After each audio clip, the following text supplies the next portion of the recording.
ఇవే కాపీస్ కదా దీనిలో 5 ఉంది వాళ్ళకి ఇచ్చిన అవి కదా కాపీలు ఇచ్చాను.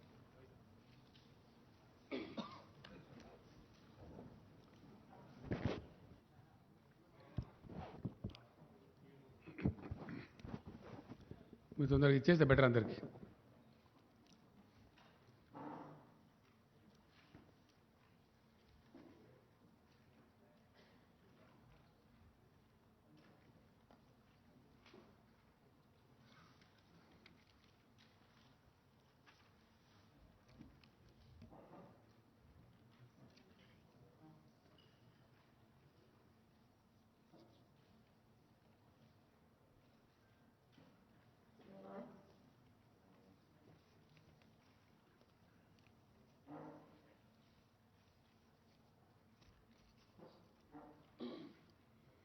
నమస్తే నమస్తే బాగున్నారు.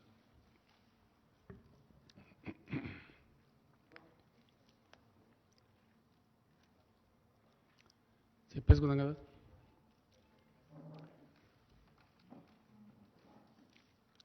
నిన్నటి రోజున మా వ్యవసాయ శాఖ మంత్రి గారు తెలంగాణ రైతాంగానికి ఈ యాసంగిలో వరి పంట వేయకుండా ఇతర పంటలు వేయండి, కారణం ఏమిటి అంటే ధాన్యం సేకరణ చేసేటువంటి కేంద్ర ప్రభుత్వం ధాన్యం సేకరణ మేము చెయ్యము అని కరాఖండిగా తేల్చి చెప్తున్నారు కాబట్టి నష్టపోతాము, అట్లా వద్దు అని చెప్పారు. ఇంకొక మాట కూడా సందర్భంలో వారు చాలా స్పష్టంగా చెప్పారు. తెలంగాణ రాష్ట్రం ఏర్పడిన నాడు రైతుల ఆత్మహత్యలు, చాలా కకావికలైనటువంటి వ్యవసాయం, వలసలు, పాలమూరు, నల్లగొండ, మెదక్ జిల్లాల లాంటి ఆనాటి కరువు జిల్లాలుగా గుర్తించిన జిల్లాల నుంచి రైతులు కూడా కూలీ పనుల కోసం హైదరాబాద్ రావటం, చాలా దారుణమైన పరిస్థితులు ఉండేవి. టీఆర్ఎస్ పార్టీ ప్రభుత్వం అయిన తర్వాత, రాష్ట్ర సాధన జరిగిన తర్వాత ప్రజలు ఇక్కడ మాకు ఈ రాష్ట్రాన్ని తీర్చిదిద్దేటువంటి అవకాశం అధికారం రూపంలో కట్టబెట్టింది కాబట్టి ఒక స్థిరమైనటువంటి లక్ష్యంతో నిర్ణయాత్మకమైనటువంటి పద్ధతిలో ఈ రాష్ట్రంలో గ్రామీణ ఆర్థిక వ్యవస్థను పరిపుష్టం చేయాలా, అట్లనే వ్యవసాయాన్ని స్థిరీకరించాలి, పల్లెలు చల్లగా ఉండేటట్టు చేయాలి, వృత్తి పని వాళ్ళందరికీ పనులు దొరకాలి అని ఒక అప్రోచ్ని తీసుకున్నాం. స్పష్టమైన పాలసీ. ఆ దిశలో చాలా పటిష్టమైనటువంటి బలమైన అడుగులు కూడా రాష్ట్ర ప్రభుత్వం వేసింది. అందులో మొదలుపెట్టింది అడుగంటిపోయినటువంటి భూగర్భ జలాలు పెంచడానికి, మొత్తం శిథిలమై చిక్కిపోయినటువంటి చెరువులన్నింటినీ కూడా మిషన్ కాకతీయ పేరు మీద అద్భుతమైనటువంటి చెరువులుగా తీర్చిదిద్దడం జరిగింది. ఇది యావత్ రాష్ట్ర ప్రజానికానికి తెలుసు. ఆ తదనంతరం చాలా అస్తవ్యస్తంగా, లోపభూయిష్టంగా, ఎప్పుడు వస్తుందో ఎప్పుడు పోతుందో తెలియనటువంటి కరెంటును పూర్తిగా సంస్కరించి అనేక పెట్టుబడులు పెట్టి 24 గంటలు అన్ని రంగాలకు భారతదేశంలో మరే రాష్ట్రంలో లేని విధంగా వ్యవసాయానికి కూడా 24 hours clean power supply, very clean power, standard power, quality పవర్ను కూడా సప్లై చేసినాం. అది మాత్రమే సరిపోదు అనే ఆలోచనతో పెట్టుబడులకు కూడా చిన్న చిన్న రైతాంగం, ఇక 93% పైబడి సన్న చిన్నకారు రైతులు ఉన్నారు కాబట్టి ప్రపంచంలో ఎక్కడ లేదు, ఇండియాలో కాదు, రైతు బంధు అనేటువంటి పథకాన్ని తెచ్చి మొదట పంటకు 4,000తో ప్రారంభించి దాన్ని 5,000కు పెంచి ఎకరానికి 10,000 రూపాయలు పెట్టుబడి కోసం ఒక సంవత్సరంలో ఇచ్చే ప్రభుత్వం ఒకటే ఒక ప్రభుత్వం ఇండియాలో, తెలంగాణ ప్రభుత్వం. అట్లాగే రైతులు చితికిపోయినారు కాబట్టి, బ్రతుకులు ఆగమైనవి కాబట్టి చిన్న రైతులు పాపం చనిపోతే ఆ కుటుంబాలు రోడ్డున పడతాయి కాబట్టి అక్కడ కూడా ఇబ్బంది రావద్దని చెప్పి దాదాపు 13-1400 కోట్లు యావత్తు రైతాంగం యొక్క ప్రీమియం కూడా ప్రభుత్వమే చెల్లిస్తూ ఒక పైసా కూడా రైతు మీద భారం లేకుండా రైతు బీమా పథకాన్ని కూడా తెచ్చినాం. ఇది కూడా unique scheme in the world. ఆ రోజు ఆయన ఎల్ఐసి చైర్మన్ గారే చెప్పారు, Telangana state is the largest customer of LIC అని చెప్పి ఆ చైర్మన్ గారే బాహాటంగా హెచ్ఐసిసిలో సభలో చెప్పినారు. ఇట్లాంటి ఇంకా అనేక చర్యలు. ఆ కాలంలో విత్తనాలు సరిగ్గా దొరికేటివి కావు, విపరీతమైన కల్తీ విత్తనాలు ఉండేటివి. మొత్తం భారతదేశంలో కేంద్రాన్ని కొన్ని నెలల పాటు కొట్లాడి ఒప్పించి పీడీ యాక్ట్, కల్తీ విత్తనాల అమ్మిల మీద పీడీ యాక్ట్ ఉన్న ఒకే ఒక రాష్ట్రం తెలంగాణ, ఇండియాలో ఎక్కడ లేదు. అది కూడా మమ్మల్ని చాలా సతాయించింది కేంద్రం అది ఇవ్వమంటే. అనేక నెలలు పోరాటం చేసి కేంద్రాన్ని ఒప్పించి కల్తీ విత్తనాలు అమ్మిన వాళ్ళ మీద పీడీ యాక్ట్ తెచ్చిన ఒకే ఒక రాష్ట్రం ఇండియాలో. ఇది రైతాంగం యొక్క శ్రేయస్సును కోరుకొని. ఎరువులు అసలు దొరికేటి కావు. తెలంగాణ ఏర్పడక ముందు రైతాంగానికి ఎరువులు కావాలంటే రోజుల తరబడి లైన్లలో ఉండటం, అక్కడ గలాటాలు కావటం, చివరికి పోలీస్ స్టేషన్లలో ఎరువు బస్తాలు పెట్టిన అమ్మిన పరిస్థితులు కూడా మనం చూసినాం. రైతులు చూసినది అందరి గమనంలో ఉంది, అందరికి తెలిసిన విషయం. ఆ రోజు మొత్తం వాడినటువంటి ఎరువులలో ఈరోజు 3 ఫోల్డ్స్ పెరిగిపోయింది. అప్పటికిప్పటికి 3 రెట్లు ఎక్కువ పెరిగింది.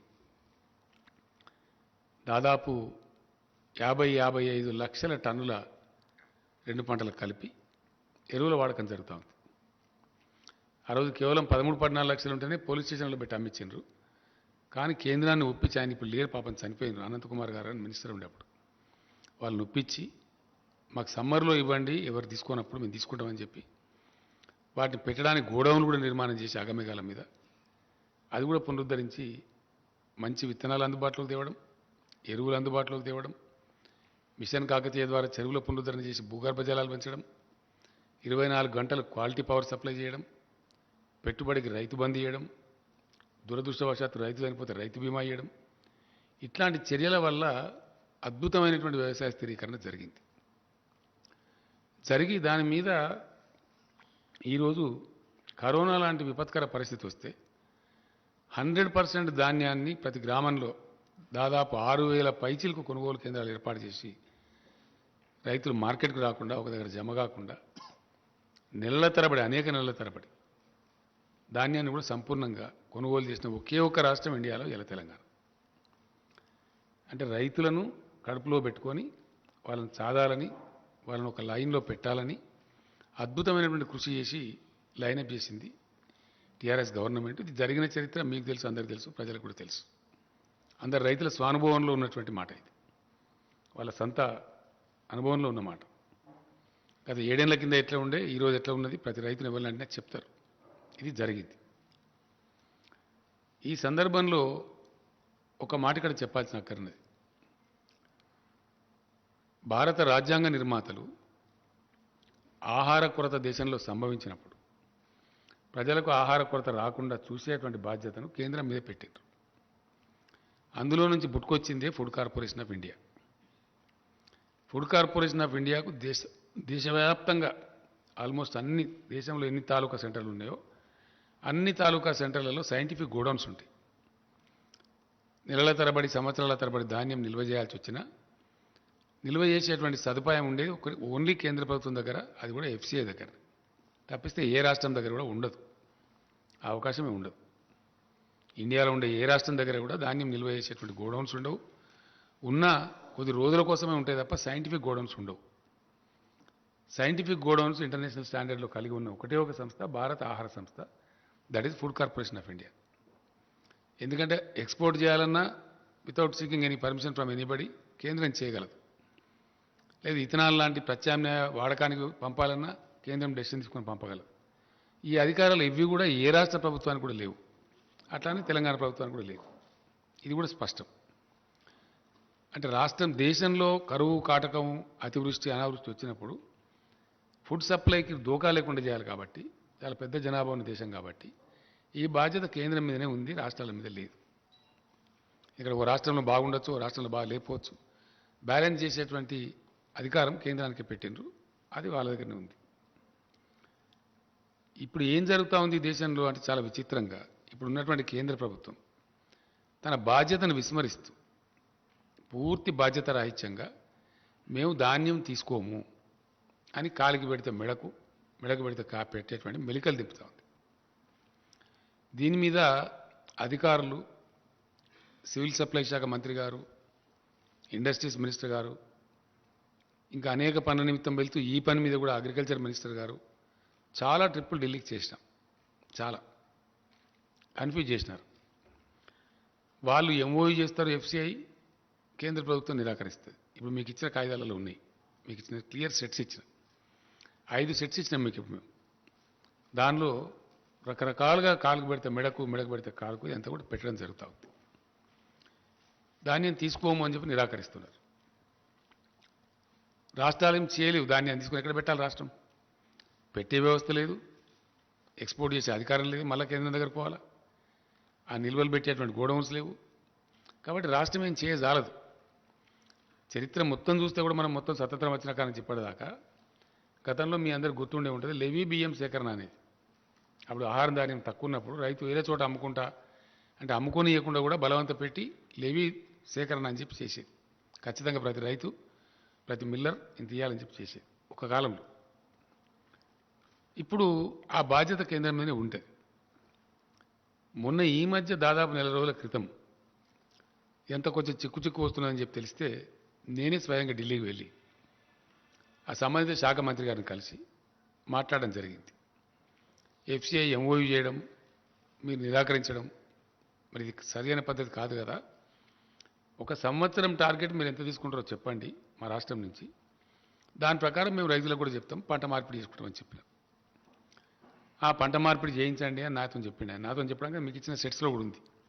3 టైమ్స్ క్లియర్గా పంట మార్పిడి చేయించండి, పంట మార్చండి, మార్చిన పంట రైతులు వేస్తే వాళ్ళకి ఇన్సెంటివ్ కూడా ఇవ్వండి అని చెప్పి కూడా రాశారు.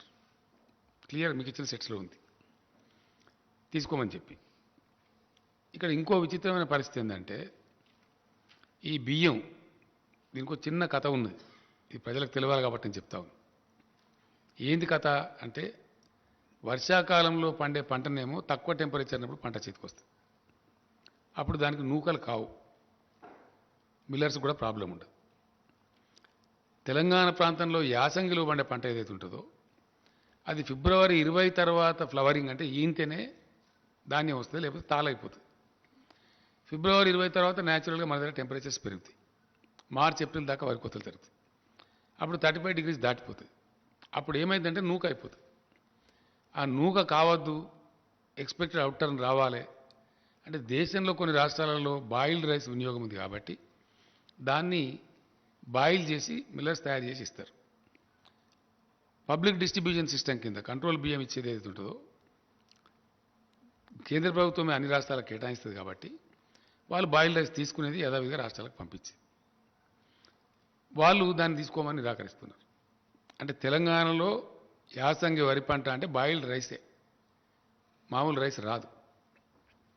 వస్తే అది తగ్గిపోతుంది. వర్షాకాలందేమో రా రైస్ వస్తుంది, కానీ దీనిలో రాదు.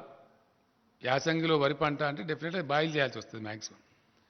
రా రైస్ పడితే ఏమైందంటే నూక ఎక్కువైపోయి బియ్యం % తగ్గిపోయి అది గిట్టుబాటు కాదు, అందువల్ల చెయ్యరు. దాన్ని దృష్టిలో పెట్టుకొని కేంద్రం తీసుకొని అంటున్నది. గత సంవత్సరం ఏం చేసినారు మీకు ఇచ్చిన దానిలో ఉంది, మీరు 80% బాయిల్ రైస్ ఇవ్వండి, 20% మామూలు రైస్ ఇవ్వండి, మేము తీసుకుంటాం, అన్లిమిటెడ్ క్వాంటిటీ తీసుకుంటామని చెప్పి ఇక్కడ ఉండబడే ఎఫ్సిఐ జనరల్ మేనేజర్ ఆయన మన సివిల్ సప్లైస్ కమిషనర్ గారికి లెటర్ ఇచ్చాడు. 50 లక్షల టన్నుల బాయిల్ రైస్కు ఒప్పందం చేసి ఇచ్చారు. ఆ లెటర్ కూడా ఉంది, మీకు ఇచ్చిన దానిలో ఉంది. కానీ తీరా అయింది, ఒక 24 లక్షల టన్నులు తీసుకొని మిగతాది మేము తీసుకోమని మెలకబెట్టారు. నేను మొన్న వెళ్ళినప్పుడు మీరు తీసుకోమంటే మరి ఇప్పుడు ఏం చేయాలా? ఆ ధాన్యం ఎటు పోవాలా? మాకేం వ్యవస్థ లేదు. ఎట్లా ఉంటుంది అంటే, మీరు భవిష్యత్తులో మాకు బాయిల్డ్ రైస్ ఇవ్వము అని రాతపూర్వకంగా ఇవ్వండి, ఇన్ రైటింగ్ ఉన్నది, మీకు ఇచ్చిన లెటర్లో ఉంది. ఇన్ రైటింగ్ ఇవ్వండి, ఇస్తేనే మీ దగ్గర ఇప్పుడు ఉన్నది తీసుకుంటాం, లేకపోతే తీసుకోం. ఆ విధంగా చెప్పారు. అప్పుడు ఏం చేస్తాం? ఇక మనం రైస్ పోవాలి కదా, అది వేల కోట్ల రూపాయల వ్యవహారం. డబ్బులతో మరి పెట్టి రైతులకు డబ్బులు ఇచ్చేసినాం, బ్యాంకులో ఇంట్రెస్ట్ పడతా ఉంటుంది. కాబట్టి దాన్ని ఏం చేసినామంటే రైటింగ్ రాసి ఇచ్చినాం ఆయన బలవంతం. కాబట్టి అక్కడికి ఇంకొక 5 లక్షల టన్నులు తీసుకోలే. మొదలు 24 లక్షల టన్నులు, తర్వాత మళ్ళీ 20 లక్షల టన్నులే తీసుకున్నారు. ఇంకొక 5 లక్షల టన్నులు ఇప్పుడు మిగిలింది. ఇది గత యాసంగి వడ్లే. దాని సంగతి ఇంకా తేల్చలేదు కేంద్రం, వాళ్ళ దగ్గర పెండింగ్ ఉంది ఆ ఇష్యూ. నేను చెప్పి వచ్చినా ఆయన మంచిగా పరిశీలించి చేస్తా అని చెప్పిండు, అది అక్కడ పెండింగ్ ఉంది. అదొక భాగం. దాని సంగతి ఏందని తెలియదు. రెండవ భాగం, ఈ సంవత్సరానికి ఎంత ఇస్తారో చెప్పండి అని అడిగినాం. ఆ టీకా మే బాద్ మే బాత్ కర్తా, నేనే ఐసా నహీ హోతా, నేను ఉంటా, నేను ఇదే పనిగా వచ్చిన, కాబట్టి నేను రేపు కూడా ఉంటా. మీరు పిలవండి, మీ సెక్రటరీని పిలవండి, మీ ఎఫ్సిఐ వాళ్ళని పిలవండి, అందరి ముందు నేనే ఉండి మాట్లాడతాను చెప్పండి. మాకు స్పష్టమైన అవగాహన కావాలి, కన్ఫ్యూజన్లు పనికిరాదని చెప్పి తెల్లారి సమావేశం పెట్టారు. పెట్టిన తర్వాత మంత్రి ఏమంటారంటే, మేము ఇంత తీసుకునే పరిస్థితి లేదు, కాబట్టి ఎంతో కొంత నిర్ణయం చేసి మీకు తెలియజేస్తాం, మీకు కమ్యూనికేట్ చేస్తామని చెప్పారు. ఈ రోజు వరకు ఎంత తీసుకుంటామనేది వాళ్ళు చెప్పలే. ఈ సంవత్సరం పంట యాసంగి పోయిన తర్వాత ఈ సంవత్సరంలో ఈ కాలం ఆ కాలం లేదు. బాయిల్ రైస్ అయితే జీరో, మేము తీసుకోం, ఒక కేజీ కూడా తీసుకోం. రా రైస్ ఎంత తీసుకుంటాం అది కూడా చెప్పలేదు. ఈ కన్ఫ్యూజన్లో ఏమైంది, వర్షాకాలంలో మన దగ్గర వేసిన పంట 62 లక్షల పైచిలక ఎకరాలలో తెలంగాణలో వరి పంట వేసిండ్రు. ఇప్పుడు కోతలు స్టార్ట్ అయింది, ఇప్పుడు స్టార్ట్ అయిపోయి ధాన్యం వస్తూ ఉంది. సరే, దానికి కేంద్రం తీసుకుంటామని చెప్పారు, వాళ్ళు ఎంతో కొత్త తీసుకుంటామని. ఎంత తీసుకుంటామని చెప్పలే ఇప్పటికి. ఈరోజు కమ్యూనికేషన్ లేదు, ఇదే తీసుకునే పరిస్థితి లేదు వాళ్ళు చెప్పే ప్రకారంగా. అంటే సుమారు 1,70,00,000 దాకా వడ్లు వస్తాయి, 1,10,00,000 దాకా ఇంచుమించుగా రైస్ వస్తుంది. 1,10,00,000 రైస్ ఇప్పుడు వర్షాకాలం పంటనే రెడీగా ఉండి ఏదైతే ధాన్యం మార్కెట్లకు వస్తున్నదో, కొనుగోలు కేంద్రాలకు వస్తున్నదో, ఇప్పుడు రెడీగా ఉంది. దాన్ని తీసుకునే దిక్కే లేదు ఇప్పుడు ఇక్కడ, దానికి ఇంకా లెటర్ రాలేదు. నేను మొన్న కూడా 3 డేస్ బ్యాక్ కూడా 4 డేస్ బ్యాక్ కూడా ఆ మంత్రి గారికి ఫోన్ చేస్తే నేను విదేశాలకు పోయినా, నేను లేకుంటుంది, మీకు 1-2 డేస్లో చెప్పేస్తాను చెప్పలే, ఆయన సమాధానం లేదు. లేకపోగా ఏం చేసిండ్రు, మీ దగ్గర 62 లక్షల ఎకరాలలో వరి పంట లేనట్టున్నది, శాటిలైట్ పిక్చర్ చూపెడతలేదు అని మనల్ని కించపరిచే మాట మాట్లాడారు. నాకు కోపం వచ్చి నేను చెప్పిన, ఇదేం పద్ధతి అండి, మీరు తీసుకోమంటే తీసుకోమని చెప్పండి, తీసుకుంటామంటే తీసుకుంటామని చెప్పండి. ఒక రాష్ట్ర ప్రభుత్వంగా మేము లేని వారిని ఉన్నట్టు చెప్తామా? అటువంటి అక్రమాకి ఏముంటుంది? అది ఓను మళ్ళీ మేము రికార్డ్స్ డిజిటలైజ్ చేసినాము, ధరణి పోర్టల్ తెచ్చినాము, ప్లస్ రైతు బంధు డబ్బులు ఇస్తాం మేము. ఏ రైతుకు డబ్బులు ఇస్తున్నాం అనేది మా ఫైనాన్స్ సెక్రటరీ గారికి ఇక్కడ హైదరాబాద్లో వేస్తే వాళ్ళ బ్యాంక్ ఖాతాలకు వెళ్ళిపోతున్నాయి. కాబట్టి ఇంత పారదర్శకంగా చేసేదాన్ని మీరు కాదని చెప్తే చాలా టూ మచ్, ఇది కరెక్ట్ కాదు అని కోపానికి వచ్చారు. సరేనండి, మంచిది, మీ వాళ్ళని పంపమంటే మన అగ్రికల్చర్ సెక్రటరీ, మన ఫైనాన్స్ సెక్రటరీ మన ఢిల్లీకి పోయి 3 రోజులు ఉండి వచ్చిండ్రు. దాని మీద ఇప్పుడు ఉలుకు లేదు, పలుకు లేదు, ఇప్పటి సమాధానం రాలే. అంటే 62 లక్షల ఎకరాల్లో వచ్చేటువంటి సుమారు 1,70,00,000 వడ్లదే అతి గతి లేదు ఇప్పుడు, రెడీగా వచ్చిన పంటది. ఇది ఉన్న యథాతథమైన పరిస్థితి. దీని మీద వాళ్ళు ఎట్లా మాటలు మార్చినరో, ఎట్లా లెటర్లు ఇచ్చినరో, ఇవన్నీ కూడా ఇప్పుడు మీకు నేను 5 సెట్స్ ఇచ్చిన. దానిలో హైలైట్ కూడా చేసినాం మేము. ఎస్, వస్తుంది ఇప్పుడు ఆటోమేటిక్గా, దానికే ఇప్పుడు ఏం లేదు. ఇది ఈ విధంగా ఉంది. ఈ విధంగా ఉన్నటువంటి దాన్ని, ఇదే ఒక ఇబ్బంది ఉంది, ఒక సమస్యాత్మకంగా ఉంది, ఇది ఏం తేలాలని చెప్తే మనం ఇటీవల శాసనసభ సమావేశం జరిగినప్పుడు కూడా దాంట్లో కూడా నేను స్పష్టంగా చెప్పిన రైతాంగానికి, ఇదంతా ఇప్పుడు మీకు చెప్పిన సబ్జెక్ట్ అంతా చెప్తూ, నవంబర్లో మొదటి వారంలో కానీ రెండో వారంలో కానీ ప్రకటిస్తారు, ప్రభుత్వం ప్రకటిస్తుంది, యాసంగిలో ఏ పంటలు వేసుకోవడం ఉత్తమం అనే మాట చెప్తామని చెప్పాను. అక్కడి నుంచి సమాధానం లేదు ఒకటి. రెండోది బాయిల్ రైస్ అయితే తీసుకోమని చెప్పాను, 2 స్పష్టంగా ఉంది. కాబట్టి వరి పంట వేస్తే ఏమవుతుంది, రైతులు నష్టపోతారు, అది అమ్ముడు పోదు, రాష్ట్ర ప్రభుత్వం కొనుగోలు చేయజాలదు, బికాస్ కేంద్రం తీసుకోదు. కాబట్టి రాష్ట్ర ప్రభుత్వం తీసుకొని ఏం చేయాలా, తీసుకోజాలన్నప్పుడు ఎటు పోవాలి, పోదు. దానికి బదులుగా మేము గతంలో 15-20 రోజుల నుంచి 30 రోజుల నుంచి నేను 2-3 టైమ్స్ నేను మినిస్టర్ గారు అంతా రివ్యూలు చేసి ఏ ఏ పంటలు వేయడానికి అనుకూలంగా ఉంటుంది శాస్త్రవేత్తలను పిలిపించి అగ్రికల్చర్ యూనివర్సిటీని పిలిపించి మాట్లాడి కొన్ని రకాల సీడ్స్ మన దగ్గర లేకపోతే కూడా దాన్ని తెప్పించినాం. ఏ పంటలు అయితే వేయచ్చో ఏ పంట అయితే లాభసాటి ఉంటుందో నువ్వులు కానీ ఆవాలు కానీ మన పలికాయ కానీ ఇంకా ఇతర దాదాపు 9-10 పంటలని వేయదగినటువంటి వరికంటే మంచి లాభం వచ్చే పంటలు కూడా ఉన్నాయి. మనం ఎందుకంటే కరెంటు తెచ్చినాం, నీళ్లు తెచ్చినాం, భూగర్భ జలాలు పెంచినాం, పెట్టుబడి ఇస్తున్నాం, రైతాంగం చేయడానికి సిద్ధంగా ఉన్నారు, వ్యవసాయ స్థిరీకరణ జరిగింది రాష్ట్రంలో. కాబట్టి మన రైతాంగం నష్టపోవద్దు, రైతాంగాన్ని కాపాడుకోవాలి అని మేము ఇతర పంటలు వేయమని చెప్పాం.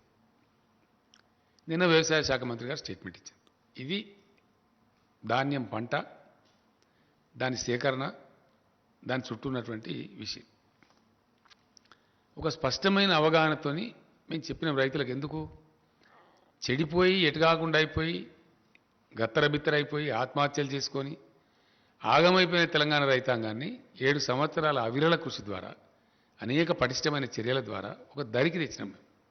డెఫినెట్గా ఇలా గ్రామాలలో సంతోషం ఉన్నది, పంటలు పండుతున్నాయి, మంచిగా అద్భుతమైన పంటలు పండుతున్నాయి, నీళ్లు వస్తున్నాయి. కాకతీయ కెనాల్లో దాదాపు 9 నెలల పాటు నీళ్లు పారే పరిస్థితి కళ్ళారా చూస్తూ ఉన్నాం. ఇతర అనేక ప్రాజెక్టులు పారుతున్నాయి. ఇట్లా చేసి పెండింగ్ ప్రాజెక్టులు కంప్లీట్ చేసినాం, కాళేశ్వరం లాంటి పెద్ద ప్రాజెక్టులను కంప్లీట్ చేసినాం. ఇవన్నీ చేసి ఒక స్థిరీకరణ చేసి ఇప్పుడిప్పుడే స్థిరపడి నిలదొక్కుని బ్రహ్మాండంగా రైతాంగం ఒక ఆశావాద దృక్పథం అయిపోతున్నారు. బ్యాంకులలో లోన్లు తీసుకుంటలేరు, తగ్గిపోతూ ఉంది. పెట్టుబడి అందిస్తున్నాం కాబట్టి సకాలంలో టైంలు పోతుంది కాబట్టి చిన్న రైతుకైతే బ్యాంక్ పోయి లోన్ తీసుకునే అవసరమే లేకుండా పోతూ ఉంది. ఆ రకంగా జరుగుతూ ఉంది. ఈ పరిస్థితి ఈ విధంగా ఉంటే నిన్న మంత్రి గారు స్టేట్మెంట్ ఇస్తే ఈ రాష్ట్ర బీజేపీ అధ్యక్షుడు, దేశాన్ని పరిపాలించేటువంటి బీజేపీ అధ్యక్షుడు చాలా బాధ్యతారహితంగా అసత్యమైనటువంటి విషయాన్ని, పచ్చి అబద్ధాన్ని ఆయన చెప్తున్నాడు. ఏమని చెప్తున్నాడు ఆయన? మీరు రైతులు వరి పంటనే పండించాలి, పండించండి, మెడలు వంచి మేము కొనిపిస్తాం. ఎవరు మెడలు వంచుతాడైనా? ఆయన మెడ వంచుకుంటాడా? కేంద్రం మెడ వంచుతాడా? ఎవరి మెడ వంచుతాడు? ఇంత దురుసుగా ఎట్లా మాట్లాడతారు నాకు అర్థం కాదు. ఏం పద్ధతిలో మాట్లాడతారు? కేంద్ర ప్రభుత్వం ఆర్డర్ ఇస్తుందా మరి?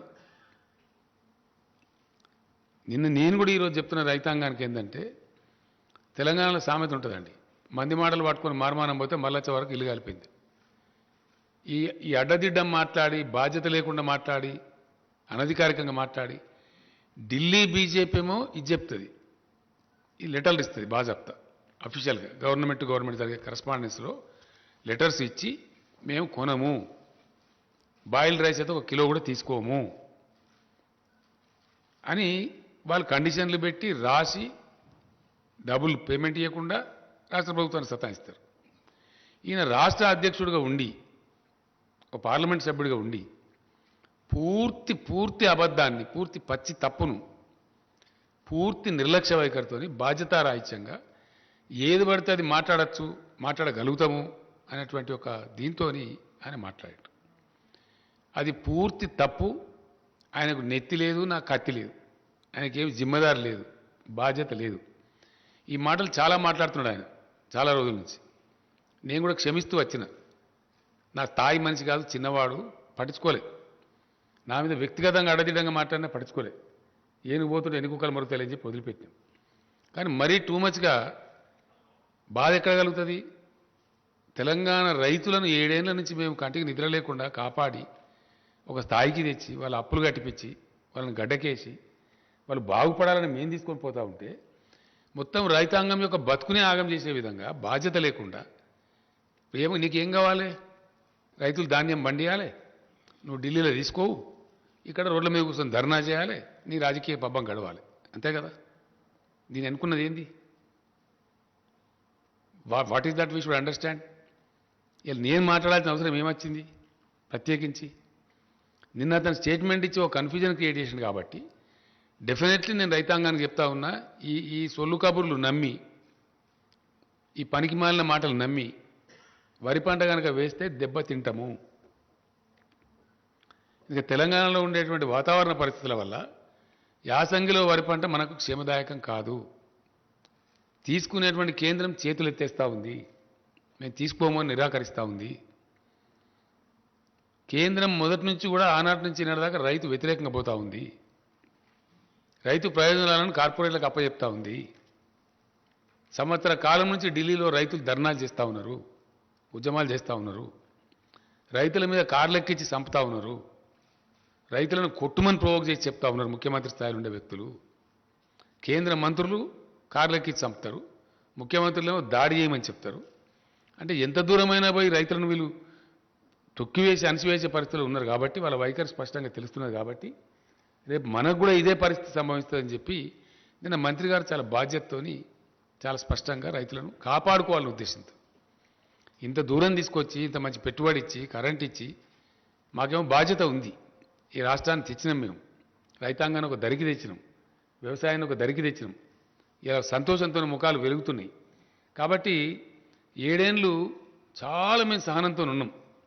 వీళ్ళు అడ్డదిడ్డంగా మాట్లాడినా, పిచ్చి పిచ్చిగా మాట్లాడినా, అహంకారపూరితంగా మాట్లాడినా, చాలా దురుసుగా మాట్లాడినా, వాళ్ళ స్థాయిని మించి మాట్లాడినా క్షమించినాం, ఊరుకున్న మేము వదిలిపెట్టినాం.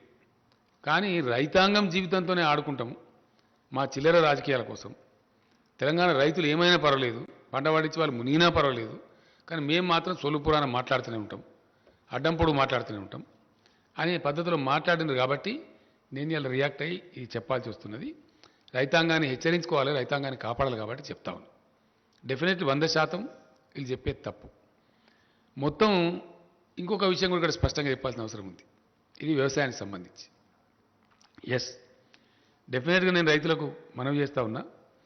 7 ఏళ్ళు మిమ్మల్ని కాపాడింది ఎవరో మీకు తెలుసు, మీకు మంచి కరెంట్ ఇచ్చేది ఎవరో మీకు తెలుసు, ఎరువులు సప్లై ఎట్లా జరుగుతుందో మీకు తెలుసు, మీకు ఇలా ధాన్యం అక్కర పడ్డప్పుడు ఎట్లా కొనుగోలు చేసినామో మీకు తెలుసు. మీరు నష్టపోవద్దని, మీకు ఇబ్బంది కావద్దని, మీరు మునిగిపోవద్దని, అనవసరంగా కేంద్రం కొన్నటువంటి ధాన్యాన్ని పండించి దెబ్బతినవద్దని, మళ్ళా తెలంగాణ రైతులకు దుస్థితి రావద్దని మేము ఈ మాట చెప్పినాం. నిన్న మంత్రి గారు చెప్పిన మాట ఎందుకు చెప్పిండు ఆయన? అక్కడి నుంచి జవాబు లేదు. వర్షాకాలం పంటకే తీసుకురా తెలియదు. అయినా మేము కొనుగోలు కేంద్రాలు ప్రారంభించినాం. ఎట్లనే చేసి ఫైట్ చేద్దాం, కాదంటే ఇంకేదైనా చేద్దాం, కానీ రైతులు మాత్రం నష్టపోనియద్దు.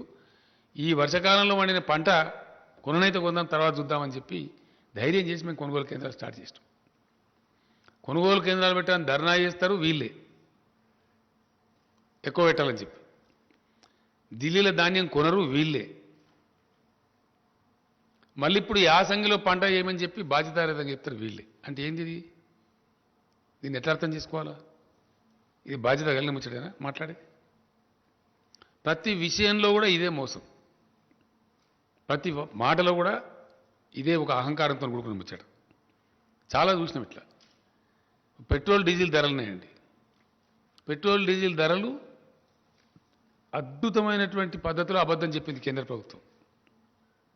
ఎస్, 14లో వీళ్ళు అధికారానికి వచ్చిన నాడు క్రూడ్ ఆయిల్ ధర ఇంటర్నేషనల్ మార్కెట్లో $105.52 ఉంది, US డాలర్స్, $105.52. ఇవాళ క్రూడ్ ఆయిల్ ధర $83 ఉంది. బీజేపీ అధికారంలోకి వచ్చిన 2014 నుంచి నేటి వరకు ఏ ఒక్క సంవత్సరం కూడా 105ను మించి పోలే. $105 దాటలే ధర. మనందరికీ తెలుసు, మనం వార్తలు చూసినాం. ఆయిల్ ప్రైజెస్ క్రాష్ అయిపోయి $30 పోయింది ఒకసారి, అయితే $30 పోయింది. బ్రెజిల్ దేశం దెబ్బతిన్నది, రష్యా ఎకానమీ దెబ్బతిన్నది. అవన్నీ కూడా మనం చూసినాం. అయినా వీళ్ళు అంతర్జాతీయ విపణిలో పెరిగింది అని అబద్ధం చెప్పి మోసం చేసి 2 మోసాలు చేసిండ్రు కేంద్ర ప్రభుత్వం. ఒకటి, పెరగని అంతర్జాతీయ ధరలు పెరిగినాయి అని అబద్ధం చెప్పిన ప్రజలకు, దేశానికి. నెంబర్ 1. నెంబర్ 2, పెంచే పద్ధతి వాస్తవానికి ఏంటంటే సుంకం పెంచాలి, అది పెంచకుండా దాన్ని సెస్ రూపంలో కన్వర్ట్ చేశారు రాష్ట్రాల వాటా ఎగ్గొట్టడానికి. ట్యాక్స్ రూపంలో కలెక్ట్ చేస్తే, ట్యాక్స్ పెంచి చేస్తేనేమో ఆటోమేటిక్గా డివైజ్ పూల్లోకి పోతుంది. రాష్ట్రాలకు 41% వాటా ఇవ్వాలి. రాష్ట్రాల వాటా ఎగ్గొడుతూ, రాష్ట్రాల నోరు కొడుతూ దాని పేరు సెస్ కింద మార్చి సెస్ వసూలు మొదలుపెట్టారు. లక్షల కోట్ల రూపాయలు, అనేక లక్షల కోట్ల రూపాయలు. ఇలా ఏపీ చీఫ్ మినిస్టర్ గారు అయితే పేపర్లో ఒక అడ్వర్టైజ్మెంట్ ఇచ్చిండ్రు. చేసి ఏం చేసిండ్రు? భయంకరంగా పెంచేసారు. ఆ రోజు 77 రూపాయలు పెట్రోల్ ధర ఉంటే 114.49 రూపాయలు చేసిండ్రు. 77 రూపాయల నుంచి 114 రూపాయలు చేసింది పెట్రోల్ ధర. డీజిల్ ధర 68 రూపాయలు ఉంటే 107 రూపాయలు చేసిండ్రు. 107 రూపాయలు 40 పైసలు చేసి ఈ పెరుగుదల మీద వచ్చిన మొత్తం డబ్బు రాష్ట్రాల నోరుగొట్టి వాళ్ళే తీసేసుకున్నారు. సెస్ రూపంలో మార్చేసి ట్యాక్స్ రూపంలో పెట్టకుండా ఇటు రైతులకు ప్రజలకు మోసం, ప్రజల మీద భారం వేయడం, అబద్ధాలు చెప్పి వేయడం, అంతర్జాతీయ మార్కెట్లో పెరగకపోయినా కానీ పెరిగిందని చెప్పడం, పచ్చి తప్పు పచ్చి మోసం, ప్రజలను మోసగించడం. రెండవది రాష్ట్రాల వాటా ఎగ్గొట్టడం సెస్ రూపంలోకి మార్చి ఈ రెండు పనులు చేసి పెంచి ఇప్పుడు ఏం జరిగింది? మన జరిగిన ఉప ఎన్నికలలో ప్రజలు తీవ్రంగా రియాక్ట్ అయ్యారు, కొట్టిండ్రు. ఇప్పుడు 4 రాష్ట్రాల ఎన్నికల్ని అక్కడి కోసం కంటి తుడుపు చర్య కింద ఐవాష్ కింద ఒక 5 రూపాయలు పెట్రోల్ మీద, డీజిల్ మీద ఎంత 10 రూపాయలు తగ్గించి ఇదేదో మేము ఘనకార్యం చేసినాం. పెంచింది కొండంతా, తగ్గించింది పిసరంత. కొండంత పెంచి పిసరంత తగ్గించి ఇంకా ఈ గొప్పతనానికి మేము చేసిన గొప్పతనానికి మేము చేసిన మోసానికి మీరు రాష్ట్రాలు కూడా తగ్గించండి. మేము ధర్నాలు చేస్తాం. ఎవరు ధర్నా చేయాలా? ధర్నా మీరు చేయన్నా మేము చేయన్నా? నేను ఇప్పుడు డిమాండ్ చేస్తా ఉన్న కేంద్ర ప్రభుత్వాన్ని, ఈ రాష్ట్ర బీజేపీని, సెస్ విత్డ్రా చేసుకోండి మొత్తం. కమాన్ విత్ ద సెస్. 105 రూపాయలు దాటనే లేదు. ప్రజల మీద భారం వేయద్దంటే, మీకు ప్రజల మీద ప్రేమ ఉంటే డెఫినెట్గా మీరు 77 రూపాయలకి పెట్రోల్ ఇచ్చేయాలి. 2014 రేట్కి ఇవ్వచ్చు. పెరగలే, మీరు పెంచారు. ప్రజల మీద మీరు భారం వేసారు. సైమల్టేనియస్లీ రాష్ట్రం ఒక పైసా పెంచలే. ఆనాడు ఎంతుందో మేము అధికారంలోకి వచ్చినాడు వ్యాట్ మేము పెంచగలిగే ఒక వ్యాటే. వ్యాట్లో మేము ఒక నయా పైసా, రూపాయి కాదు నయా పైసా కూడా పెంచలే. పక్కనున్న ఏపీ అన్న కనీసం వాళ్ళు రోడ్డు సెస్ అని చెప్పి ఒక రూపాయి తీసుకుంటారు, కానీ మేము రూపాయి కాదు పైసా కూడా తీసుకోలేదు. ఒకటి మీరు పెంచిండ్రు, 2 మేము రాష్ట్రం పెంచలే. ఇలా మమ్మల్ని తగ్గించి మేము ఎట్లా మాట్లాడతావు? నువ్వు ఏ నైతికతతో మాట్లాడతావు? అంటే అడ్డం పొడువు ఇష్టం వచ్చినట్టు నోటికొచ్చినట్టు ఏదైనా సరే మాట్లాడచ్చు అని చెప్పి ఒక అహంకారంతో మాట్లాడుతూ ఉన్నారు. మితిమీరి అతిమీరి అడ్డదిడ్డంగా మాట్లాడుతూ ఉన్నారు. నేను ఇక్కడ ఒకటే మాట మనం చేసేది ఏంటంటే, నన్ను వ్యక్తిగతంగా నిందించినా నేను పడ్డా. ఇదే రాష్ట్ర బీజేపీ అధ్యక్షుడు చాలా చిల్లరగా, చాలా నీచంగా, చాలా దారుణంగా కేసీఆర్ను జైలుకు పంపిస్తాం, మా వ్యూహం మాకు ఉంది, మా జాతీయ అధ్యక్షుడు చెప్పిండు నాకు అని బహిరంగ ప్రకటనలు చేసిండు. అయినా మేము కేర్ చేయలే. ఏనుగోంగా ఎన్ని కుక్కలు మరుగుతాయి అనుకుని నన్ను జైలుకు పంపిస్తావాను? బలుపా? అహంకారమా? ఏం కళ్ళు నెత్తికొచ్చినాయా? ఎవరితో మాట్లాడుతున్నావు నువ్వు? ఇంత అహంకారం ఏంది నాకు అర్థం కాదు. తప్పులు చేసేది మీరు, ప్రజల మీద భారం వేసేది మీరు, రైతులను మోసం చేసేది మీరు, రైతులు పండించే ధాన్యాన్ని కొనంది మీరు. మీ అసమర్థతను, మీ తెలివి తక్కువతనాన్ని, మీకు పరిపాలించలేని శక్తి లేనితనాన్ని ఇలా రాష్ట్రాల మీద రుద్ది రాష్ట్రాల ముఖ్యమంత్రులను జైలు పంపుతావాను? ముడతావా కేసీఆర్ను? ముట్టు చూడు బిడ్డ, టచ్ చేసి చూడు కేసీఆర్ను. కేసీఆర్ను జైలుకు పంపి నువ్వు ఇక్కడ బతికి బట్టగాడి తిరుగుతా అనుకుంటున్నావా? ఏమి మేము చేతులు ముడుచుకొని కూర్చున్నాం అనుకుంటున్నావా? ఇష్టం వచ్చినట్టు మాట్లాడచ్చునా? ఇష్టం వచ్చిన ప్రచారాలు చేయొచ్చునా? సోషల్ మీడియాలో ప్రచారం, బయట ప్రచారం అన్ని అబద్ధాలు. అన్నిటికన్నీ మేమేదో డబ్బులు ఇస్తే మేము డైవర్ట్ చేసినట్టు మాట్లాడడం. ఇచ్చిన డబ్బులు మిమ్మల్ని జాదే తెలంగాణ ఇయ్యాల. అది నేను చెప్తలేను, రిజర్వ్ బ్యాంక్ ఆఫ్ ఇండియా చెప్పింది. It's not my statement. Reserve Bank of India best contributing స్టేట్స్లో the best contributing state is Telangana అని చెప్పింది. మేమిచ్చే డబ్బుల మీద మీరు నడుపుతారు ఢిల్లీ, మీరు ఇచ్చే డబ్బుల మీద మేము నడపలేం. మొత్తం మీద ఈ 7 ఏళ్లలో, గతించిన 7 ఏళ్ల కాలంలో రాష్ట్రానికి కేంద్రం నుంచి వచ్చిన సొమ్ము కేవలం 42,000 కోట్ల రూపాయలు. Only 42,000 crores. అది అన్ని రాష్ట్రాలకు వచ్చినట్టు మనకు వచ్చింది. మెయిన్గా దానిలో 2-3 స్కీమ్లే ఉంటాయి. ఒకటి నరేగా, రెండవది NRHM, national rural health machine, మూడవది సర్వశిక్షా అభియాన్ అని ఎడ్యుకేషన్. ఇంతకు మించి రావు డబ్బులు. ఒక్కరోజు కూడా ఒక్క రూపాయి ఇవ్వలేదు. స్టేట్ రీఆర్గనైజేషన్ చట్టం ఏదైతే ఉందో ఆ చట్టం ప్రకారంగా 450 కోట్లు మనకు రావాలి. BRGF funds, backward region development funds ఎగ్గొట్టిండ్రు. అవి తీసుకొని రారు వీళ్ళు, అవి మాట్లాడరు, దాని గురించి మాట్లాడరు. మంత్రుల మీద, ముఖ్యమంత్రి మీద పెద్దంతరం చిన్నంతరం లేకుండా కళ్ళు నెత్తికెక్కి ఎంత పడితే అంత మాట్లాడి,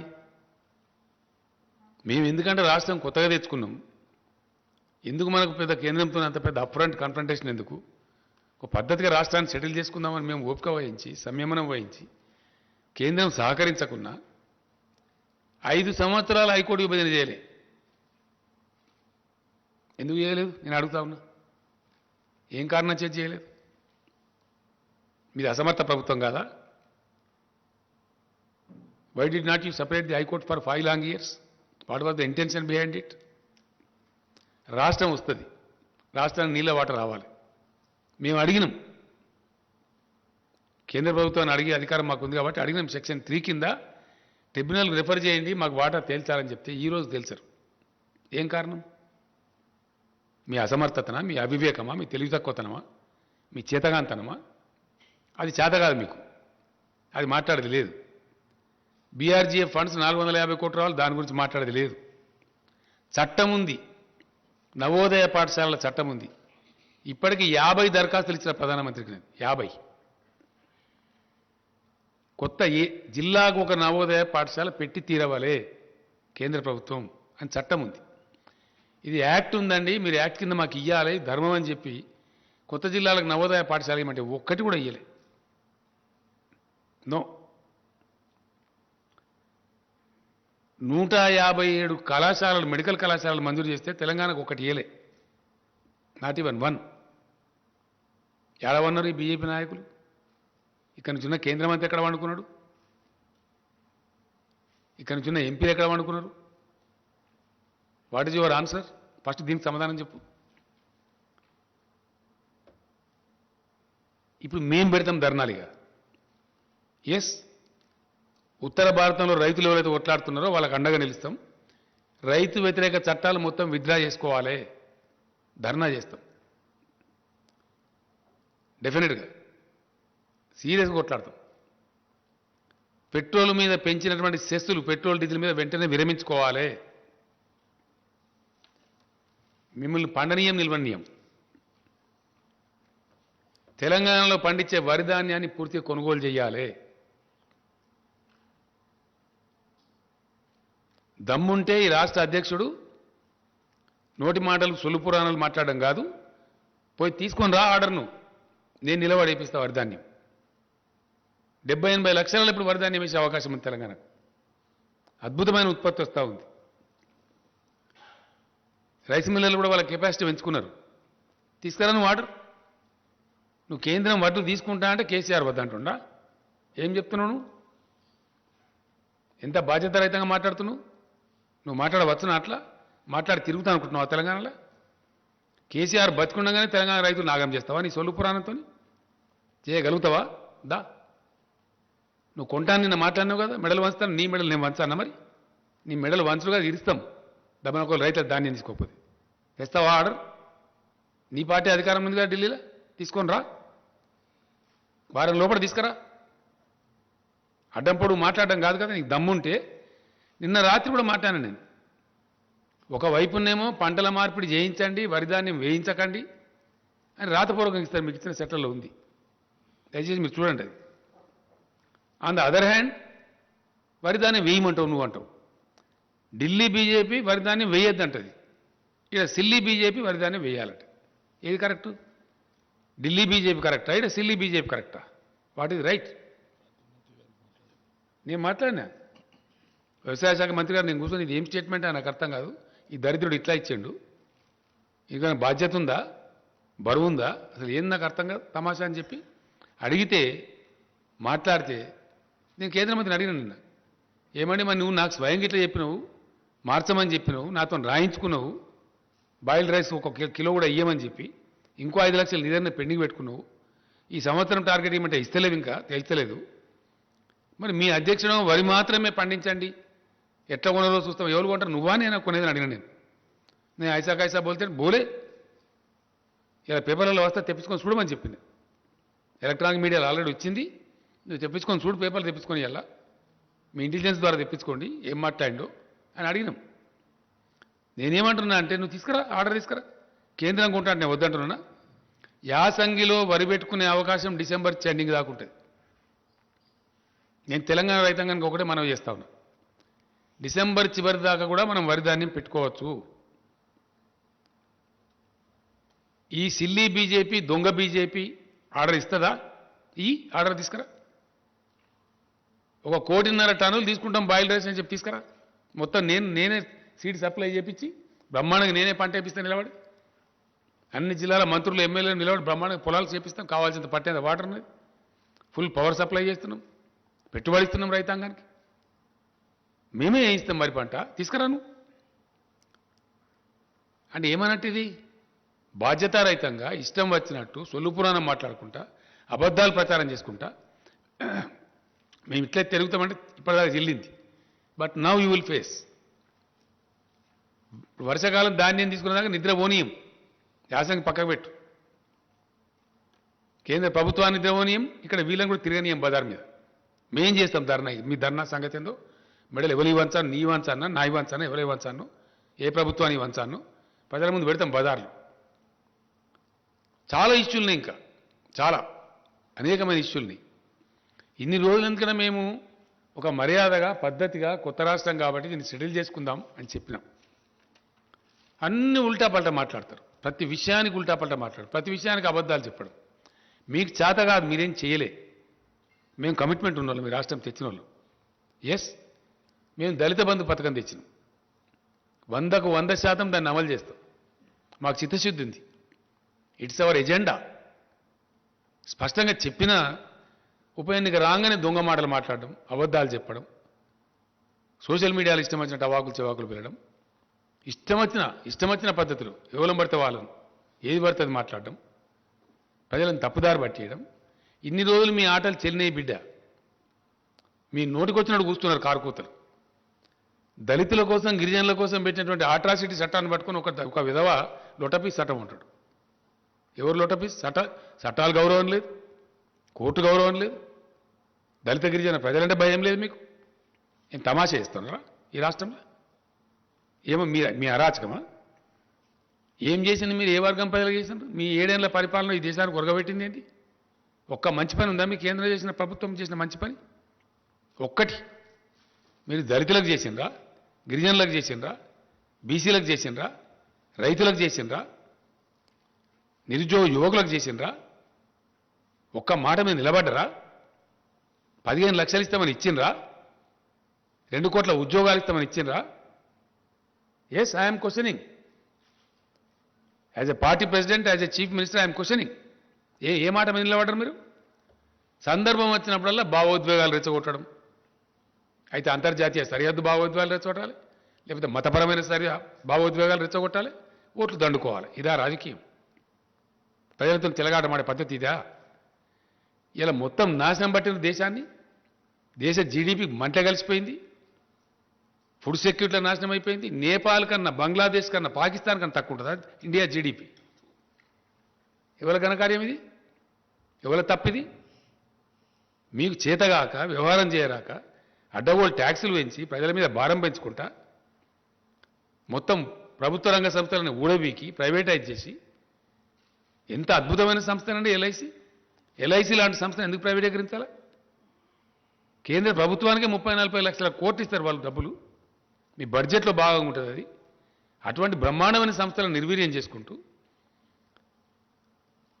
మీరా మాట్లాడే? ఎన్ని రకాల ఒత్తిడి పెడుతున్నారు రాష్ట్ర ప్రభుత్వాలను మీరు? ప్రతి బాయి కాడ, రైతు కాడ మీటర్ పెట్టమని చెప్తున్నారు. నేను రెసిస్ట్ చేస్తా ఉన్నాను, నేను పోరాటం చేస్తా ఉన్నాను 2 సంవత్సరాల నుంచి. ఎందుకు పెట్టాలో? మా రైతాంగాన్ని మేము ప్రీగించుకుంటాం, డబ్బులు మేము కట్టుకుంటాం, బిల్స్ మేము పే చేస్తామంటే కూడా నో పెట్టాలి. లేకపోతే ఆర్ఈసీ ద్వారా, పిఎఫ్సి ద్వారా మీకు వచ్చే రుణాలు బంద్ చేయిస్తాం అని బ్లాక్ మెయిల్ చేస్తారు. ఇవన్నీ వాస్తవాలు. ఇప్పుడు తగులుకుంటాం ఇక. మాట్లాడతాం. మీ చరిత్ర ఏందో మా చరిత్ర ఏందో, ప్రజలకు మీరేం చేసినారో మేమేం చేసినామో ఇప్పటిదాకా అలో చేసినాం మేము. బట్ నో, ఖచ్చితంగా కేంద్ర ప్రభుత్వం వెంబడబడతాం, ఇక్కడ ఉండే బీజేపీ వెంబడబడతాం. ఈ సమస్యలకు ఎవరు జవాబు చెప్పానో, ఎవరు బాధ్యత వహించానో, ఈ రైతుల ధాన్యం సంగతి ఏందో, మిగతా పెండింగ్ ఏమి ఇచ్చానండి. స్టేట్ రీఆర్గనైజేషన్ యాక్ట్లో ఉన్న కూడా ఇంప్లిమెంట్ చేస్తలేరు. ట్రైబల్ యూనివర్సిటీ ఇవ్వాలన్నో ఇవ్వం. బయ్యారం ఉక్కు ఫ్యాక్టరీ పెట్టాలన్నో ఇవ్వం.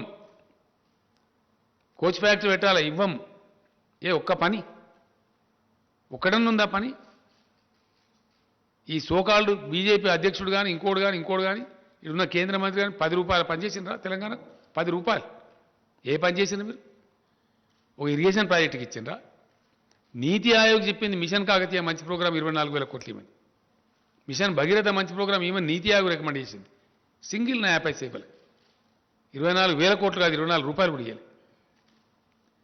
మా నీటి వాడ వెళ్తారు, హైకోర్టు పెండింగ్లో పెడతారు, 5 ఏళ్ళు కొట్లాట తర్వాత ఇస్తారు, ఎస్ఆర్సీ యాక్ట్లో ఉన్నాయి తేల్చారు. ఉల్టా మళ్ళీ మీరే మాట్లాడతారా? ఇక్కడ మెడల్ వస్తారా? మీరు ఎవరు మాట్లాడతారు? మీ మెడల్ మీ మెడల్ ఇస్తాం బిడ్డ, జాగ్రత్త. ఒళ్ళు దగ్గర పెట్టుకొని మాట్లాడాలా? పిచ్చి కూతలు కూస్తే ఇన్ని రోజులు ఏదో క్షమించిన మిమ్మల్ని మేము వదిలిపెట్టినాం. మాకు చేతగాక కాదు, అడుగున మిమ్మల్ని తరిమి కొట్టగలుగుతాం. మాకున్న క్యాడర్కు, మాకున్న లెక్కకు, మాకున్న శక్తికి. Yes, we're very powerful party here డెఫినెట్గా. టుడే వీఆర్ 103 ఎమ్మెల్యేస్ ఉన్నాం. మా మిత్రపక్షం ఒక మజ్లిస్ పార్టీ ఉంది. 110 ఎమ్మెల్యేలు ఉన్నాం మేము 119లో. మమ్మల్ని ప్రజలు నామినేట్ చేసి వచ్చినాం మేము. మాకు ఎవడో ఢిల్లీకి వెళ్ళి నామినేట్ చేస్తే రాలే. We're nominated by the people of Telangana, by the farmers of Telangana. Now today, for the convenience of union government, I'm demanding the union food minister to declare the government of India policy. Please say what is that you are going to take, what is that you are not going to take. Telangana రైతాంగాన్ని మీరు మోసం చేయవద్దు. మేము రైతులను కడుపులో పెట్టి కాపాడుకుంటున్నాము. మీ చిల్లర రాజకీయాల కోసం వాళ్ళ బతుకులు నాశనం చేస్తామంటే చూస్తూ ఊరుకోడు కేసీఆర్. మా ఇష్టం వచ్చినట్టు మాట్లాడి బాధ్యతారహితంగా మాట్లాడతామంటే మీ మెడలు ఇస్తాం, జాగ్రత్త. ఎస్, డెఫినెట్గా నాలుగే ఉంది కదా, ఇష్టం వచ్చినట్టు మాట్లాడడం, అడ్డగోలుగా మాట్లాడడం, వట్టిగానే ప్రాజెక్టులలో అవినీతి జరిగింది. ఎక్కడ జరిగిందా? పెట్టు కేసు, నీ దమ్ముంటే. Yes, conduct enquiry, we're ready. What rubbish you are talking on the streets? ఇష్టం వచ్చినట్టు మాట్లాడుకుంటా, కుక్కలు మురిగినట్టు మురుక్కుంటా, చట్టాలను మాట్లాడుకుంటా, మనుషులను మాట్లాడుకుంటా, అడ్డగోలు ప్రచారాలు చేసుకుంటా, ఇంకా సహించం, జాగ్రత్త. Be careful. మేము ఉద్యమాలు చేసిన వాళ్ళం, మహామహా రాకాసులతో కొట్లాడిన వాళ్ళం. ఈ గోకాసులు ఏం లేక నలిసి పారేస్తాం. తమాషా చేస్తున్నారా ఈ రాష్ట్రంలో? What is this? ఇప్పటిదాకా మేము ఎందుకన్నా మంచి పద్ధతిలో పోయినాం. నేను ప్రధానమంత్రి కూడా చెప్పిన, మీరు చేయాల్సినవి చేస్తలేరు, అయినా మేము మీకు కోఆపరేట్ చేస్తున్నాం. అనేక సందర్భాల్లో కోఆపరేట్ చేసినాం.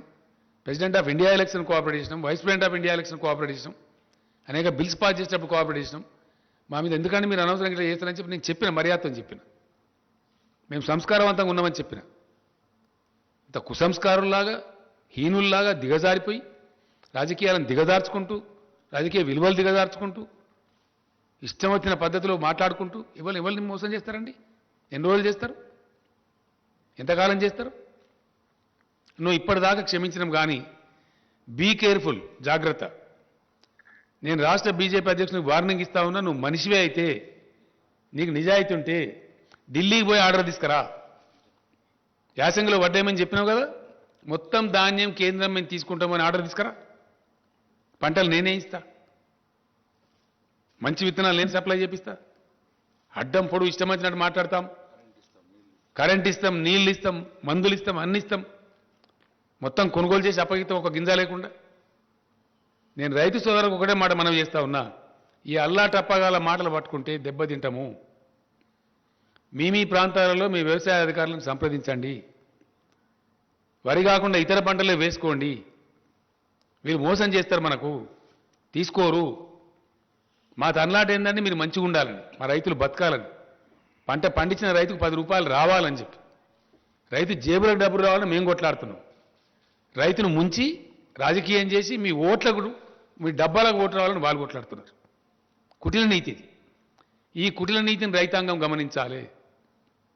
ఒకటే ఒక మాటను అర్థం చేసుకోవాలి రైతాంగం. 7 ఏళ్ల నుంచి మీకు ఇండియాలో ఎక్కలేనటువంటి సదుపాయాలు చేసింది టీఆర్ఎస్ గవర్నమెంట్. చేసి వాస్తవం కాదా? మిషన్ కాకతీయ చేస్తే ఎంత అద్భుతంగా ఉన్నాయి చెరువులు. ఒక్క చెరువు దిగిపోయిందా? పోయిన సంవత్సరం భయంకరమైన వర్షాలు కురిసినాయి. ఈ సంవత్సరం కూడా చాలా ఎక్సెస్ రైన్ఫాల్ అయింది. ఇక్కడ ఒక్క చెరువు దిగలేదే తెలంగాణలో. బోర్లన్నీ మోటార్ పెట్టకుండా మీదికి పోస్తున్నాయి కదా బోర్లన్నీ. ఇలా ఊడలు పెట్టినాయి కదా, జాలు వారుతున్నాయి కదా తెలంగాణలో. ఇంత అద్భుతమైన సృష్టించింది తెలంగాణ టీఆర్ఎస్ గవర్నమెంట్. ఎస్, భూగర్భ జలాలు పెంచినాం, ప్రాజెక్టులు కంప్లీట్ చేసినాం, కొత్త ప్రాజెక్టు నిర్మాణం చేసినాం అతివేగంగా, లక్షల ఎకరాల నిలిచే పరిస్థితి తెచ్చినాం, అద్భుతమైన హై క్వాలిటీ పవర్ ఇస్తున్నాం, పెట్టుబడి ఇస్తున్నాం. ఇన్ని మంచి చేసిన వాళ్ళము మీరు బతుకుండాలని మేము కోరుకుంటాం. చిల్లర రాజకీయాల కోసం మిమ్మల్ని వాడుకోవాలి, మీరు బండియాలి, మిమ్మల్ని రోడ్ల మీద కూర్చోబెట్టి ధర్నా చేయించాలి అనే పరిస్థితిలో వాళ్ళు మాట్లాడుతున్నారు. కాబట్టి ఈ అల్లాటప్పగాళ్ళు, పనికిమాలినోళ్ళు, 10 రూపాయల పని చేయని ఈ రాష్ట్రానికి ఎక్కడ చేసిండండి ఈ మనిషి? కరీంనగర్ నుంచి ఎంపీకి గెలిచిండు, 1 రూపాయి పని తెచ్చిండా? ఒక మెడికల్ కాలేజ్ తెచ్చిండా? ఏం తెచ్చింది నాకు అర్థం కాదు. ఏమన్నా 10 ఏకాన పని ఉన్నదా? అన్ని కాయగూరకుడు మాటలు, అడ్డం పొడుగు మాట్లాడు. అది నాకు అర్థమవుతుంది. అది ఇంగ్లీష్ హిందో వస్తుందా? ఢిల్లీలో ఏం మాట్లాడతారో తెలుస్తుందా ఈ మనిషికి? కేంద్ర ప్రభుత్వం ఇచ్చే లెటర్లు అర్థమన్నా అయితే ఆయనకు ఈ లెటర్లు? Did you go through? As a state party ప్రెసిడెంట్గా, దేశాన్ని పరిపాలించే పార్టీ ప్రెసిడెంట్గా ఈ లెటర్లు ఎప్పుడైనా చూసినావా? కరస్పాండెంట్ తెలుసుకున్నావా? ఇది ఏం లేకుండా బాధ్యత రహితంగా పోయి ఇదే దుర్మార్గుడు మీరు పర్యావరణ అనుమతులు ఇద్దని లెటర్ రాస్తారు తెలంగాణ ప్రాజెక్టులు. వీళ్ళ తెలంగాణ ప్రకాష్ జావడేకర్ మంత్రి ఉన్నప్పుడు ఆయన పోయి లెటర్ ఇచ్చిండు. నాకు ఆయన చెప్పిండు, ఏమైనా మీ స్టేట్ ప్రెసిడెంట్ మాకు లెటర్ ఇచ్చిండు అని చెప్పి. ఇదా తెలంగాణ? కేసీఆర్ బతికున్నంత కాలం ఎట్టి పరిస్థితులలో దళిత బంధు స్కీమ్ కంప్లీట్ ఇంప్లిమెంట్ చేస్తాం. ఏ పద్ధతిలో నేను చెప్పినో ఆ పద్ధతిలో ఇంప్లిమెంట్ చేస్తాం. ఒక హుజురాబాద్ కాదు, అంతటి ఇంప్లిమెంట్ చేస్తాం. ఒక రాజకీయ పార్టీ అయిన తర్వాత ఎలక్షన్ గెలుస్తాం, ఓడతాం, మస్తు జరుగుతుంటాయి. మన నాగార్జున సార్ కాన్స్టిట్యూన్సీలో ఇదే బీజేపీ చిత్తుగా డిపైడ్ పోయింది. అప్పుడేం మాట్లాడతారు? ఏదో పెద్ద ప్రళయం బద్దలైపోయినాడు హుజురాబాద్, ఒక ఎలక్షన్ వస్తుంది పీక్తుంది ఇష్యూ. 119లో 110 ఎమ్మెల్యేల స్ట్రెంత్ ఉంది మాకు. బోధన జరుగుతూ ఉంటాయి. బై ఎలక్షన్స్ అన్నప్పుడు గెలుస్తాము, ఓడతాం, అనేకం జరుగుతుండే. మేము ఉత్తమ్ కుమార్ రెడ్డి పీసీసీ ప్రెసిడెంట్ ఉండే, ఆడ గెలిచిన హుజూర్నగర్లో మేము అంటే మస్తు గెలుస్తాము. చాలా సందర్భాలు జరుగుతూ ఉంటాయి. దానికి ఎంతో పెద్ద తెలంగాణ మాకు ప్రజలు తీర్పు వ్యతిరేకం ఇచ్చినారు. మరి 25-30 సీట్లు జరిగినాయి, అన్ని వీక్నాయి. మరి మీ బీజేపీ దేశంలో మీ మీకు వ్యతిరేకం ఉన్నట్ట, బీజేపీకి వ్యతిరేక తీర్పు వచ్చినట్ట, దాన్ని ఎట్లా తీసుకోవాలి? మరి ఉప ఎన్నికలను వచ్చినప్పుడు జరుగుతూ ఉంటాయి పరిణామాలు. We don't care for that. అనేక ఎన్నికలు కొట్లాడుతుంటాము, ఒకటి గెలుస్తాము, ఓడుతాము, నడుస్తుంటుంది. అది పాలిటిక్స్ గోస్ ఆన్. అదేందో పెద్ద పీకినట్టు, పడగొట్టినట్టు, దానికి పెద్ద ప్రళయం బదలైనట్టు. మీకు ఇక్కడ ఉన్న ఆర్గనైజేషన్ తోక 2018లో 107 సీట్లో డిపైడ్ పోయిన పార్టీ, 107 స్థానాలలో. మేము 3/4 మెజార్టీతో గెలిచిన పార్టీ. ఉద్యమం చేసి మేము రాష్ట్రాన్ని తెచ్చిన పార్టీ. ఎస్, పబ్లిక్ రిప్రజెంటేటివ్స్ అతి ఎక్కువ కలిగి ఉన్న పార్టీ మేము. ఇన్ని రోజులు మీరు మాట్లాడితే కుక్కలు మరుగుతాయి, పోనీ ఏనుగు వంగ ఎన్ని కుక్కలు మరుగాయని క్షమించినాం మేము. ఈ కానుంచి అడ్డదిడ్డంగా మాట్లాడినా, పిచ్చి కూతలు కూసినా మిమ్మల్ని ఎన్ని రకాలుగా చట్టపరంగా చర్యలు తీసుకుంటాం, రోడ్ల మీద నిలబెడతాం, ప్రశ్నిస్తాం. ఎవరి పట్ల పడితే వారి పట్ల అడ్డదిడ్డంగా మాట్లాడితే నాలుగేళ్ళు సీరేస్తాం. జాగ్రత్త. Yes, it is my duty.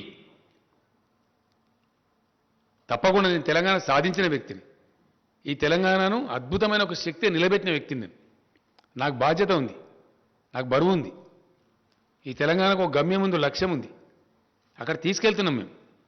అన్ని వర్గాల ప్రజలను బాగు చేయడానికి తీసుకెళ్తున్నాం. నేను ఇంకో మాట కూడా ఈ సందర్భంగా చెప్తా ఉన్నా. దళిత బంధు మీద కూడా వీళ్ళు ఇష్టం వచ్చిన కామెంట్లు చేసినారు. మీరు ఎక్కడ చేసినారా మీ జీవితంలో? మీ బీజేపీ పరిపాలించే రాష్ట్రాలు ఎక్కడ ఉందా?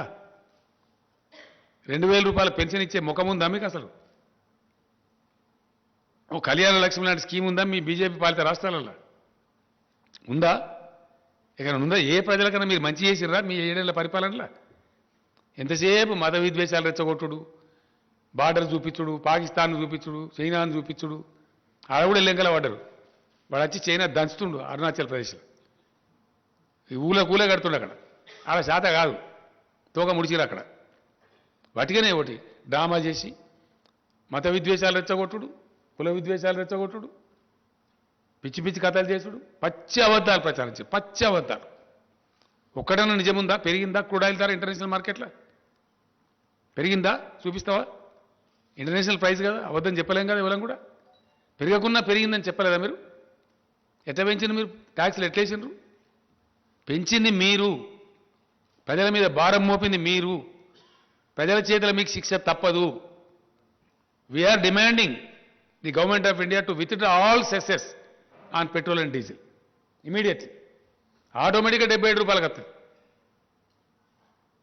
మీరు పెంచి మీరు పిసరంతా తగ్గించి 30 రూపాయలు పెంచి 31 రూపాయలు లీటర్కి పెంచి దానిలో 5 రూపాయలు తక్కువ చేసి మేమేందో పీకి పడగొట్టినాం, మీరు కూడా తగ్గిస్తుంటారు, మేము ధర్నా చేస్తాం మీరు తగ్గిపోతే అని మాట్లాడతారు. 100% సెస్ రూపం పెట్టి మొత్తం వాళ్ళు కొట్టేయడం డబ్బులు.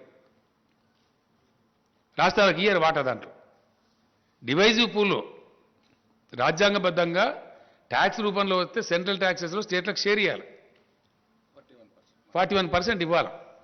దాన్ని ఎగగొట్టడానికి రాష్ట్రాలను నోరుగొట్టి మొత్తం డబ్బులు మీరే తీసుకొని అన్నీ కూడా భయంకరమైనటువంటి ఫలితాలు మీ పరిపాలనలో. జీడీపీ నాశనం అయిపోయింది, గంగానదిల శవాలు తేలిని కోవిడ్ సందర్భంలో మీ చేతగాంతనం వల్ల. అన్నీ ఇంకా చాలా ఉన్నాయి. రేపటి నుంచి అగ్గి పెడతాం దేశంలో, ఎక్కడ ఏం పెట్టడం మాకు తెలుసు. మీ అడ్డదిడ్డం పనులకు, మీ ఇష్టం వచ్చిన మాటలకు చాలా మర్యాదగా ప్రవర్తించినాం ఇప్పటిదాకా. But there is a limit for everything. నేను ఎప్పుడు మాట్లాడలే, నాకు ఇంత మంట ఎందుకు మండుతుందంటే వ్యక్తిగతంగా నన్ను నిందించినా నేను మాట్లాడలే, పర్సనల్గా నా మీద పడ్డా నేను మాట్లాడలే, కుక్కలు మరుగుతలేకపోతే ఎవడు పడుచుకుంటారో మాట్లాడలే, కేర్ చేయలే. కానీ రైతాంగం యొక్క బతుకుతో ఇలా చెలగాట మారుతున్నారు కాబట్టి, పంటలు వేయమని బాధ్యత రైతంగా చెప్తున్నారు కాబట్టి, మీ మాట నమ్మి ఒకవేళ వడ్డు పండిస్తే రైతులు రేపు పొద్దున మునుగుతారు కాబట్టి, వాళ్ళని ఎట్టి పరిస్థితులు మునిగిపోనియద్దు, కాపాడుకోవాలి కాబట్టి నేను ఆవేదనతో ఈ మాట చెప్తాను. ఏ వ్యవహారం చక్కగా ఉన్నదండి వీళ్ళది? సింపుల్ ముచ్చటండి, ఒకటే మాట దయచేసి, ఎక్కువ లేదు. కేంద్ర ప్రభుత్వం బియ్యం తీసుకుంటా, వడ్డు తీసుకుంటా అంటే రాష్ట్ర ప్రభుత్వం వద్దంటున్నదా? కమాన్ స్టేట్ దా. నేను మా వ్యవసాయ మంత్రి గారిని పంపిస్తా, ఆయన బాగా ఎడ్యుకేటెడ్, హైలీ ఎడ్యుకేటెడ్. నువ్వు రా డిబేట్కి అడగస్తావు. నువ్వు వంట అంటే మేము వద్దంటున్నావా? ఇన్ని నీళ్లు తెచ్చి, ఇన్ని ప్రాజెక్టులు కట్టి, ఇంత కరెంటు తెచ్చి ఇలా రైతాంగం కార్లు కొనుక్కుంటున్నారు ఊళ్ళల్లో. ఊళ్ళు ముఖాలు తెల్లబడ్డాయి. హైదరాబాద్లో కూడా వాపసు పోయి ఇల్లు చదువుకుంటున్నారు ఊళ్ళల్లో, సంతోషపడుతున్నారు. ఒక దరికి వచ్చే తెలంగాణను నీ చిల్లర రాజకీయం కోసం నీ కంపు నోరుతోని ఇష్టం వచ్చినట్టు మాట్లాడి మెడలు వస్తావు. ఎవరి మెడలు వస్తావు? నీ మెడలు 4 ముక్కలు చేస్తావు అనుకుంటున్నావు, జాగ్రత్త. తెలంగాణ ప్రజల జీవితాలతో చెలగాట మాట్లాడితే ఊకోడు కేసీఆర్. నన్నంటే నేను పడ్డా, కానీ తెలంగాణ రైతులు మోసం చేస్తా, తెలంగాణ రాష్ట్ర ఎకానమీ నాశనం చేస్తా, నో. మేము కడుపు కట్టుకొని, నోరు కట్టుకొని, నీతిమంతంగా, డిసిప్లిన్గా ఫిజికల్ ప్రుడెన్స్ మెయింటైన్ చేసినాం, ఆర్థిక క్రమశిక్షణ పాటించినాం. దానివల్ల రాష్ట్ర ఆర్థిక పరిస్థితి పటిష్టంగా ఉంది. అలా we're number 1 state in the country. ఇది మా డిసిప్లిన్. మీ చేతగాంతనం వల్ల దేశాన్ని నాశనం పట్టించింది మీరు. మీరు వచ్చినాడు 30-40 వేల కోట్ల అప్పు, ఇలా 1,30,000 కోట్ల అప్పు చేసింది మీరు. ఇని 70-80 లక్షల కోట్ల అప్పులు చేసిండ్రు ఈ కేంద్ర ప్రభుత్వం. జీడీపీ క్రాస్ చేసిండ్రు, ధరలు పెంచిండ్రు. ఏమైందండి ఇలా ఫలితం? మీరు పెంచిన పెట్రోల్ ధరల వల్ల ప్రతి ఒక్క వస్తువు బగ్గుమంటుంది. ఇలా అన్ని నిత్యావసర సరుకులు పెరిగినాయి, ప్రతి ఒక్కటి. ఎరువు బస్తా తీసుకొచ్చి రైతుకు అమ్మితే దాని మీద ట్రాన్స్పోర్ట్ ఛార్జ్ పెరిగిందని వాళ్ళు ధరలు పెంచుతూ ఉన్నారు. పప్పుల ధరలు పెరిగినాయి, ఉప్పుల ధరలు పెరిగినాయి. పెరిగింది ఏదైనా ఉందా ఇవాళ? వాని ఇవ్వనేం అనే పరిస్థితి లేదు ప్రజలు. పెట్రోల్ ధర పెరిగింది సార్, మాకు ట్రాన్స్పోర్ట్ ఛార్జ్ పెరిగింది, మేము ఇస్తాం. ఒక్క పెట్రోల్ ధర కాదు, పెట్రోల్ ధర పెంచడం ద్వారా పేద ప్రజల యొక్క జేబులు దోపిడీ చేసి వాళ్ళ కొంపలు ఆర్చింది మీరు. అన్ని నిత్యావసర వర్కులు. అసలు వాస్తవ స్టోరీ ఇట్లుంటే మీరేందో పవిత్రులు అన్నట్టు, మీరు చాలా గొప్పోలం అన్నట్టు, మా అంత సిపాయి లేరు అన్నట్టు అడ్డం పొడుగు మాట్లాడడం చాలా జాగ్రత్త. ఇప్పటిదాకా క్షమించినాం, ఇప్పటి నుంచి మాత్రం క్షమించం. కేంద్ర మంత్రి కూడా కిషన్ రెడ్డి కూడా తప్పులు మాట్లాడుతున్న కిషన్ రెడ్డి గారు మంచిది కాదు నీకు. నేను కూడా పనిచేసిన కేంద్ర మంత్రిగా చాలా హుందా ఉండాలి, పెద్ద పదవి వచ్చిన అంత గౌరవంగా మాట్లాడాలి. ఈయన మన హుజురాబాద్ ఎలక్షన్లో పోయి కేసీఆర్ఏ బాధ్యుడు అని మాట్లాడుతుంది. అన్ని అబద్ధాలు, పచ్చి అబద్ధాలు. ఈయన అప్పుడు యూపీఏ గవర్నమెంట్లో మంత్రి ఉండే, అప్పుడు చేసిన దానివల్ల మేము ఇప్పుడు పెంచిన ధర అని మాట్లాడుతుంది. ఇదా ఉందా నీ దగ్గర లెక్కాచారం? చూపిస్తావా? వస్తావా? ప్రతి విషయాన్ని కూడా ఉన్నది లేనట్టు, లేనిది ఉన్నట్టు భ్రమలు కల్పించి పచ్చి అబద్ధాలు చెప్పి ప్రజలను మోసం చేస్తూ ఉన్నారు. వీళ్ళు ఏం మంచి చేయలేదు ఎవరికి కూడా. వీళ్ళు రైతాంగానికి బాగా చేసిండ్రా, గిరిజనులకు బాగా చేసిండ్రా, దళితులకు బాగా చేసిండ్రా, బీసీలకు చేసిండ్రా, నిరుద్యోగ సమస్య తీర్చి ఏం తీర్చినాడు ఈ పార్టీ వచ్చి? నాకు అర్థం కాదు. ఎవరు ఉద్ధరించిండ్రు? ఇంకా ఉల్టా రైతులను దొక్కేయండి, చంపేయండి. బీజేపీ కార్యకర్తల మీటింగ్లు పెట్టి హర్యానా ముఖ్యమంత్రి చెప్తారు, మీరు జైలు కోవడానికి సిద్ధపడండి, 1000 మంది 1000 మంది చొప్పున ముఠాలు తయారై రైతులను దాడి చేయండి. ఇదానే మీ పరిపాలన, మీ నీతి?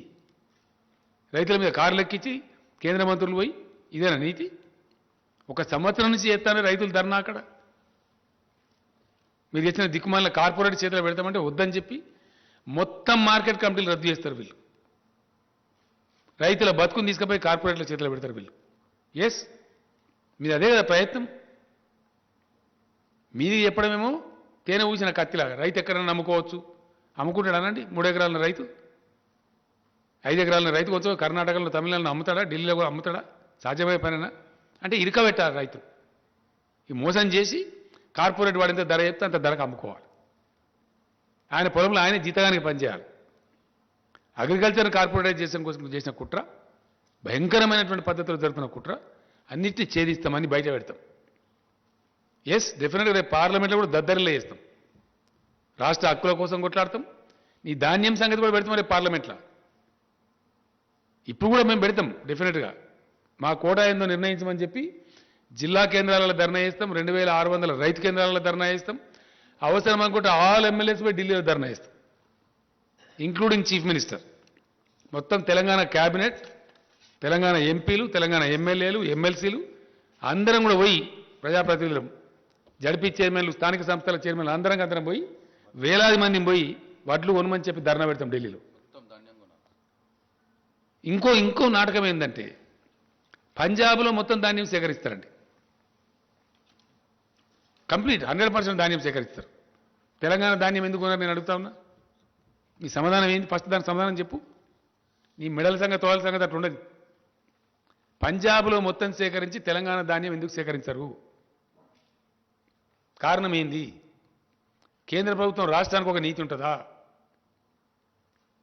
కేంద్ర ప్రభుత్వానికి చిత్తశుద్ధి ఉంటే తెలంగాణలో కూడా మొత్తం ధాన్యం సేకరించాలి 100%. ఎందుకు సేకరించరు? తెలంగాణలో ప్రొడక్టివిటీ ఎక్కువ. దేశానికి అన్నం పెడుతుంది తెలంగాణ. ఇయ్యాల మీ కళ్ళు మండుతున్నాయి. తెలంగాణ రైతులు సంతోషపడితే మీ కడుపులు ఉడికిపోతున్నాయి.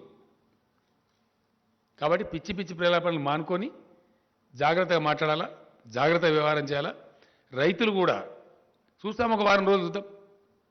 కేంద్ర ప్రభుత్వం ఒకవేళ ఆర్డర్ ఇస్తుందా ఇయ్యని మేము కూడా డిమాండ్ చేస్తూ ఉన్నాం. అధికారులు మొన్ననే పోయొచ్చారు, నిన్న రాత్రి కూడా నేను మాట్లాడినా. ఒక వారం చూద్దాం, డిసెంబర్ దాకా వేయచ్చు వారి. ఇప్పుడు తొందరపడేసే అవసరం లేదు. నిజంగానే కేంద్రం తీసుకున్నారంటే సంతోషంగా వేద్దాం వారి. కానీ కేంద్రం తీసుకోదు. వాళ్ళు రాయించుకున్నారు మనతోని. No boiled rice from Telangana state అని మీకు ఇచ్చిన సీట్లలో ఉందండి, దయచేసి మీరు చూడండి. స్పెసిఫిక్ ఇచ్చిన కేటగిరీ. ఇంకా ఎఫ్సిఐ మేనేజర్కి ఒక దాంట్లో ఇచ్చిండ్రు, బ్యాక్ టు బ్యాక్ ఉంది ఒక దాంట్లో. ఒక సెంటెన్స్ నేను చదివి వినిపిస్తాను మీకు. ఎఫ్సిఐ ఇక్కడ లోకల్ మేనేజర్ గారికి బ్యాక్ టు బ్యాక్ ఉంది. అది మీదేందా కమలాకర్? అది కాదు, 80-20 ఒకటి ఉంది. అదంతా మోసం చేశారు. ఫైనల్గా చెప్పిన దానిలో ఇక్కడ ఉందండి, కృషి భవన్ ఇన్ న్యూఢిల్లీ మీకు ఇచ్చిన దానిలో ఉంది. దీనిలో బ్యాక్ పేజీలో ఏముంటుందంటే క్లియర్గా, the general manager Telangana region FCI with a request to take in writing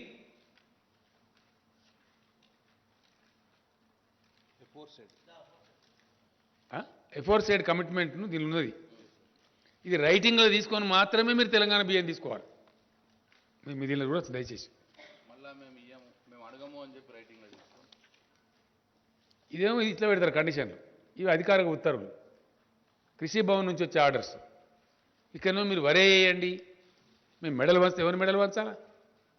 ఈ ఆర్డర్ ఇచ్చిన మెడల్ వంచానా? నీ మెడల్ వంచానా? ఎవరి మెడల్ వంచాలా?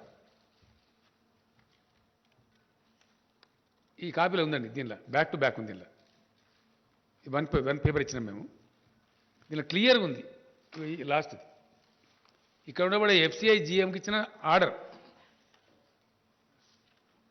చూడండి, నిదానంగా మీకు చూసుకోవచ్చు. ఆర్డర్స్ ఏమో ఇవి. నిన్నగాక మొన్న 3 రోజుల సెక్రటరీలు పోయారు, finance secretary and agriculture secretary.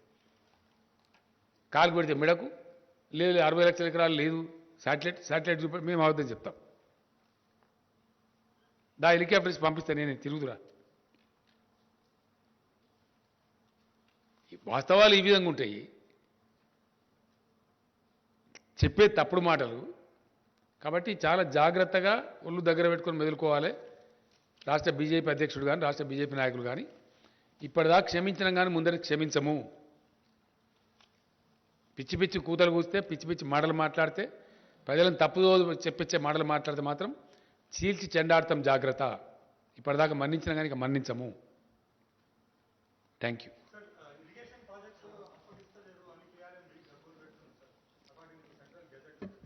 అదో కేఆర్ఎంబి తోక. ఏమి కేఆర్ఎంబి? నీకు ఏమైనా ఇంట్రెస్ట్ ఉందా బాగా Rahul? Are you supporting KRMB? Are you welcoming KRMB? Gazette నిజమే, గజెట్. ఏం gazette? Same centre, why they are not referring this to C3 section 3 కింద? Why are you not writing an article as a Telangana బిడ్డ? Please write. Why the government is not able to deliver? ఏం అసమర్థత కేంద్ర ప్రభుత్వానికి? Is it not an inefficient government not to refer the matter to the tribunal? కొత్త రాష్ట్రం ఏర్పడితే రాష్ట్రానికి నీళ్ళు రావద్దా? కేఆర్ఎంబి జిఆర్ఎంబి ఓ డ్రామానా, దొంగ డ్రామా. దమ్ముంటే కేంద్ర ప్రభుత్వానికి. మొన్న నేను పోయిన 3 నెలల కింద పోయినప్పుడు ఆ మంత్రిని అడిగిన నేను, ఏమైనా ఎందుకు చేయాలి అసలు మీ కథ ఏందని? మీరు సుప్రీంకోర్టులో కేసు వేసిన సార్ విడ్రా చేసుకోమని. విడ్రా చేసుకున్నాం. Now I'm demanding mister Gajendra Singh Shekhawat, నువ్వు నాకు ఇచ్చిన మాట ప్రకారం నువ్వు నిజాయితీ ఉంటే ఇమీడియట్లీ రెఫర్ టు ట్రిబ్యునల్. మాకు తేల్చండి, తెలంగాణ నీటివాడ తేల్చండి, మాకు ఎంత వస్తే అంత వస్తుంది. మీకు ట్రిబ్యునల్కి రెఫర్ చేయడానికి 7 ఏళ్ళ కేంద్ర ప్రభుత్వానికి. First tell me that. What is your answer?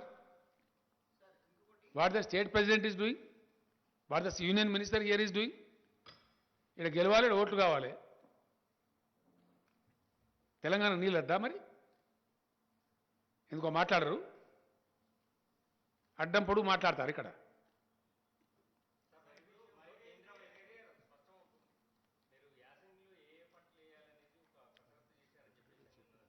మొత్తం డీటెయిల్స్ అన్ని ఇచ్చిండ్రు, అందరికి ఇచ్చిండండి. ఇచ్చినారు వ్యవసాయ శాఖ. నేను ఏమంటున్నా, రైతాంగం ఏ పంటలు వేయాలనేది మీ స్థానిక వ్యవసాయ అధికారులను సంప్రదించండి. వాళ్ళు ఆల్రెడీ మీటింగ్లు పెడుతున్నారు, చెప్తున్నారు. ప్రత్యామ్నాయ పంటలే వేసుకోండి, మంచి లాభం జరుగుతుంది. 2 పంటలు వండియచ్చు. ఇప్పుడు నువ్వులు వేయచ్చు ప్లస్ పెసర్లు వేయవచ్చు. వరి కంటే ఎక్కువ డబ్బులు వస్తాయి. కొంతమంది మూర్ఖంగా పిచ్చిగా మరి నీళ్ళు తెచ్చారు కదా, ఎందుకు తెచ్చారు, వరి పంట అయిపోతే ఎట్లా అని మాట్లాడుతున్నారు. నీళ్ళు తెచ్చింది పంటలు వేసుకోమని, వరి పంట వేసుకోమని కాదు. ఏ పంట అయినా వేసుకోవచ్చు. ప్రభుత్వం పెట్టుబడి ఉండే తొందర పడుతుంది. ప్రభుత్వం మీకు పెట్టుబడి ఇస్తుంది, కరెంట్ ఇస్తుంది, నీళ్ళు ఇస్తుంది, భూగర్భ జలాలు పెంచింది. మీరు పంటలు పండించి మంచిగా బతకమని కదా, ఈ సన్నాసుల చేతులు పడమని కాదు కదా. చాలా ఉన్నాయి పంటలు, అద్భుతమైన పంటలు పడతాయి. Yes please.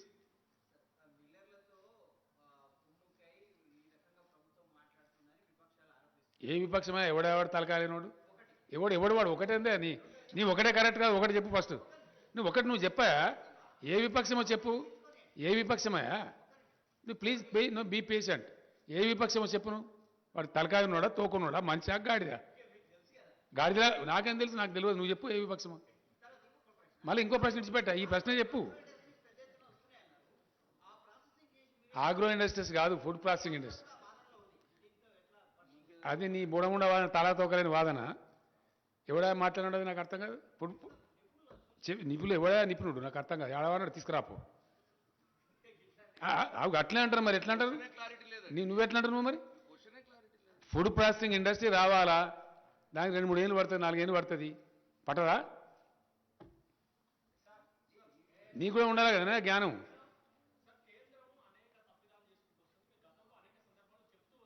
ఇప్పుడు ఇంకా ఫైట్ చేస్తాం 100% రాష్ట్ర ప్రయోజనాలు కాపాడడానికి అవసరమైన అన్ని రకాల పోరాటాలు చేస్తాం ఎస్ ఇప్పటి వరకు మేము కొద్ది గొప్ప పేషెంట్ ఉన్నది ఎందుకంటే ఎందుకు అనవసరమైన కయ్యం కొత్త రాష్ట్రం దీన్ని మంచిగా కొంచెం ఒక సెట్ చేసుకుందాం ఒక పెట్టిన ఇప్పుడు సెట్ చేసుకున్నాం ఆర్థికంగా నంబర్ 1 ఉన్నాం పంటలు పండించేదానిలో నంబర్ 1 ఉన్నాం పర్ క్యాపిటా పవర్ యూజ్లో నంబర్ 1 ఉన్నాం ధాన్యం సేకరించే దానిలో నంబర్ 1 ఉన్నాం సంక్షేమ రంగంలో నంబర్ 1 ఉన్నాం దళిత బంధు లాంటి అద్భుతమైన విప్లవాత్మక పథకాలు తెచ్చిన దానిలో నంబర్ 1 ఉన్నాం కన్ను మండుతున్నాయి గజ్జున వణుకుతున్నారు బీజేపీ ఎమ్మెల్యేల డిమాండ్ చేస్తారు కదండి రాయచూరు ఎమ్మెల్యే కర్ణాటక మంత్రిని కూర్చోబెట్టి తెలంగాణ పథకాలు మాకు అమలు చేయండి లేదా మమ్మల్ని తెలంగాణలో కలపండి అంటున్నారు ముఖం మీద ఉమ్మేసి సిగ్గుండాల అధికార మహారాష్ట్రలో బీజేపీ గవర్నమెంట్ ఉన్నప్పుడే అక్కడి నుంచి వచ్చి మమ్మల్ని తెలంగాణ కలపాలని తీర్మానాలు చేసిన గ్రామ పంచాయతీలలో నేనేమంటున్నా తర్వాత బ్రదర్ అది నేను రేపు మాట్లాడతా మీకు రేపటి నుంచి రోజు విందే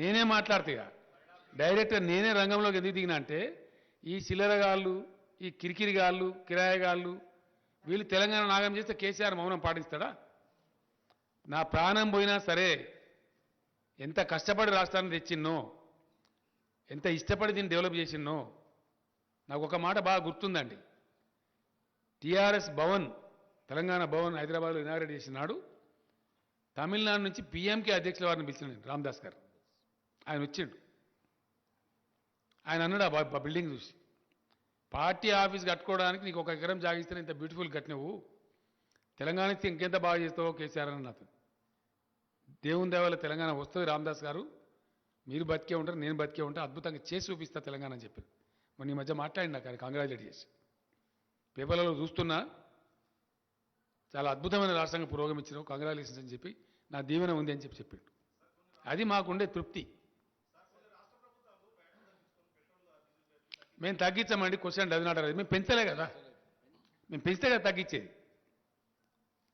మేము ఒక నయా పైసా పెంచలేదు వ్యాట్ పెంచలే అది ట్యాక్స్ కదనండి మేము అవదని చెప్పడానికి ఉండదు కదా పెంచితే రికార్డులు వస్తుంది కదా టీఆర్ఎస్ ప్రభుత్వం ఏర్పడిన నాటి నుంచి ఒక నయా పైసా వ్యాట్ మేము పెంచలేదు మమ్మల్ని తగ్గించమని ఎవడంటాడండి సన్నాసి గాడు ఏ సన్నాసి పెంచిండో వాళ్ళు దించును మీరు పెంచిన వాళ్ళు తగ్గించాలా మేమేం తగ్గించాలా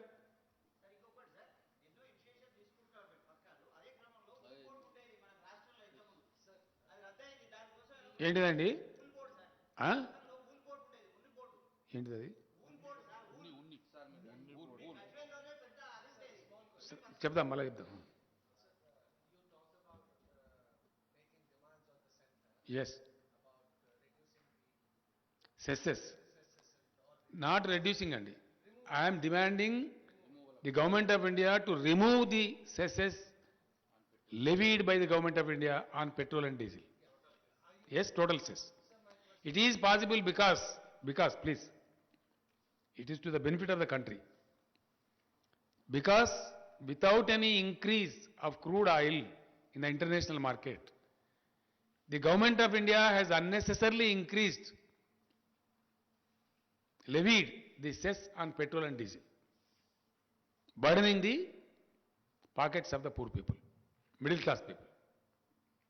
Now, if the government of India is sincere towards poor people of the country, it is up to them to withdraw the total cesses levied by them. I am very clear. So my question is, do you have in mind some kind of a timeline or a deadline? 100% we continue to fight. We will continue to fight. Today we have initiated, I made it clear to the people that we are going to fight with government of India. కంటిన్యూగా fight చేస్తాం. Petrol diesel మీద cess withdraw చేయమని మేమే ధర్నాలు చేస్తాం. ఎవరైతే పెంపుకు కారణమో వాళ్ళని నిలదీస్తాం. ఎవ్వరం కలుపుకోనో వాళ్ళని కలుపుకుంటాం. అందరిని కలుపుకుంటాం. ఎవరెవరం కలుపుకొని అందరిని కలుపుకుంటాం.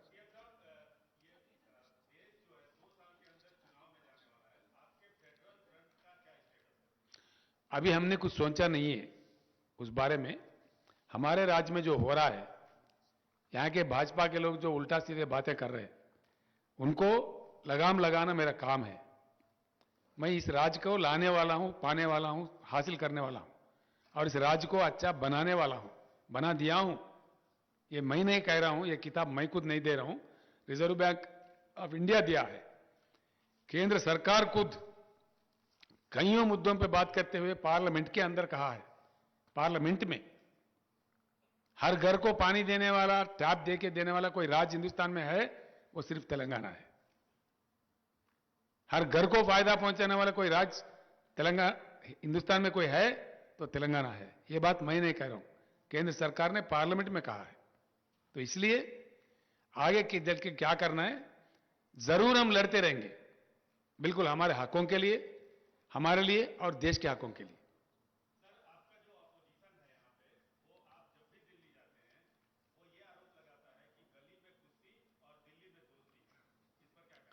देखा ऐसा है, ये बहुत कमीने लोगों की बात है, नालायक लोगों की बात है। मैं एक मुख्यमंत्री हूं, एक राज्य चलाता हूं। I hold a constitutional position of chief minister post. I should maintain the constitutional relation with the government of India as per the constitutional matters are concern. जब कोरोना की बात आई, केंद्र और राज्य सरकार मिलकर काम करते, कहीं अन्य बात आई मिलकर काम करते। सरकार का काम करने का ढंग जो नहीं जानता, जो जिंदगी में कभी कोई मंत्री नहीं बना, नालायक ना समझ लोग हैं, उनका बात है। Thank you. हाँ,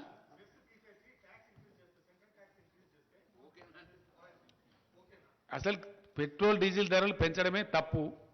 అడ్డదారులు దొడ్డిదారులు కేంద్రం పెంచింది, మొత్తం విత్డ్రా చేసుకోమని మేము డిమాండ్ చేస్తున్నాం. That's all. Thank you.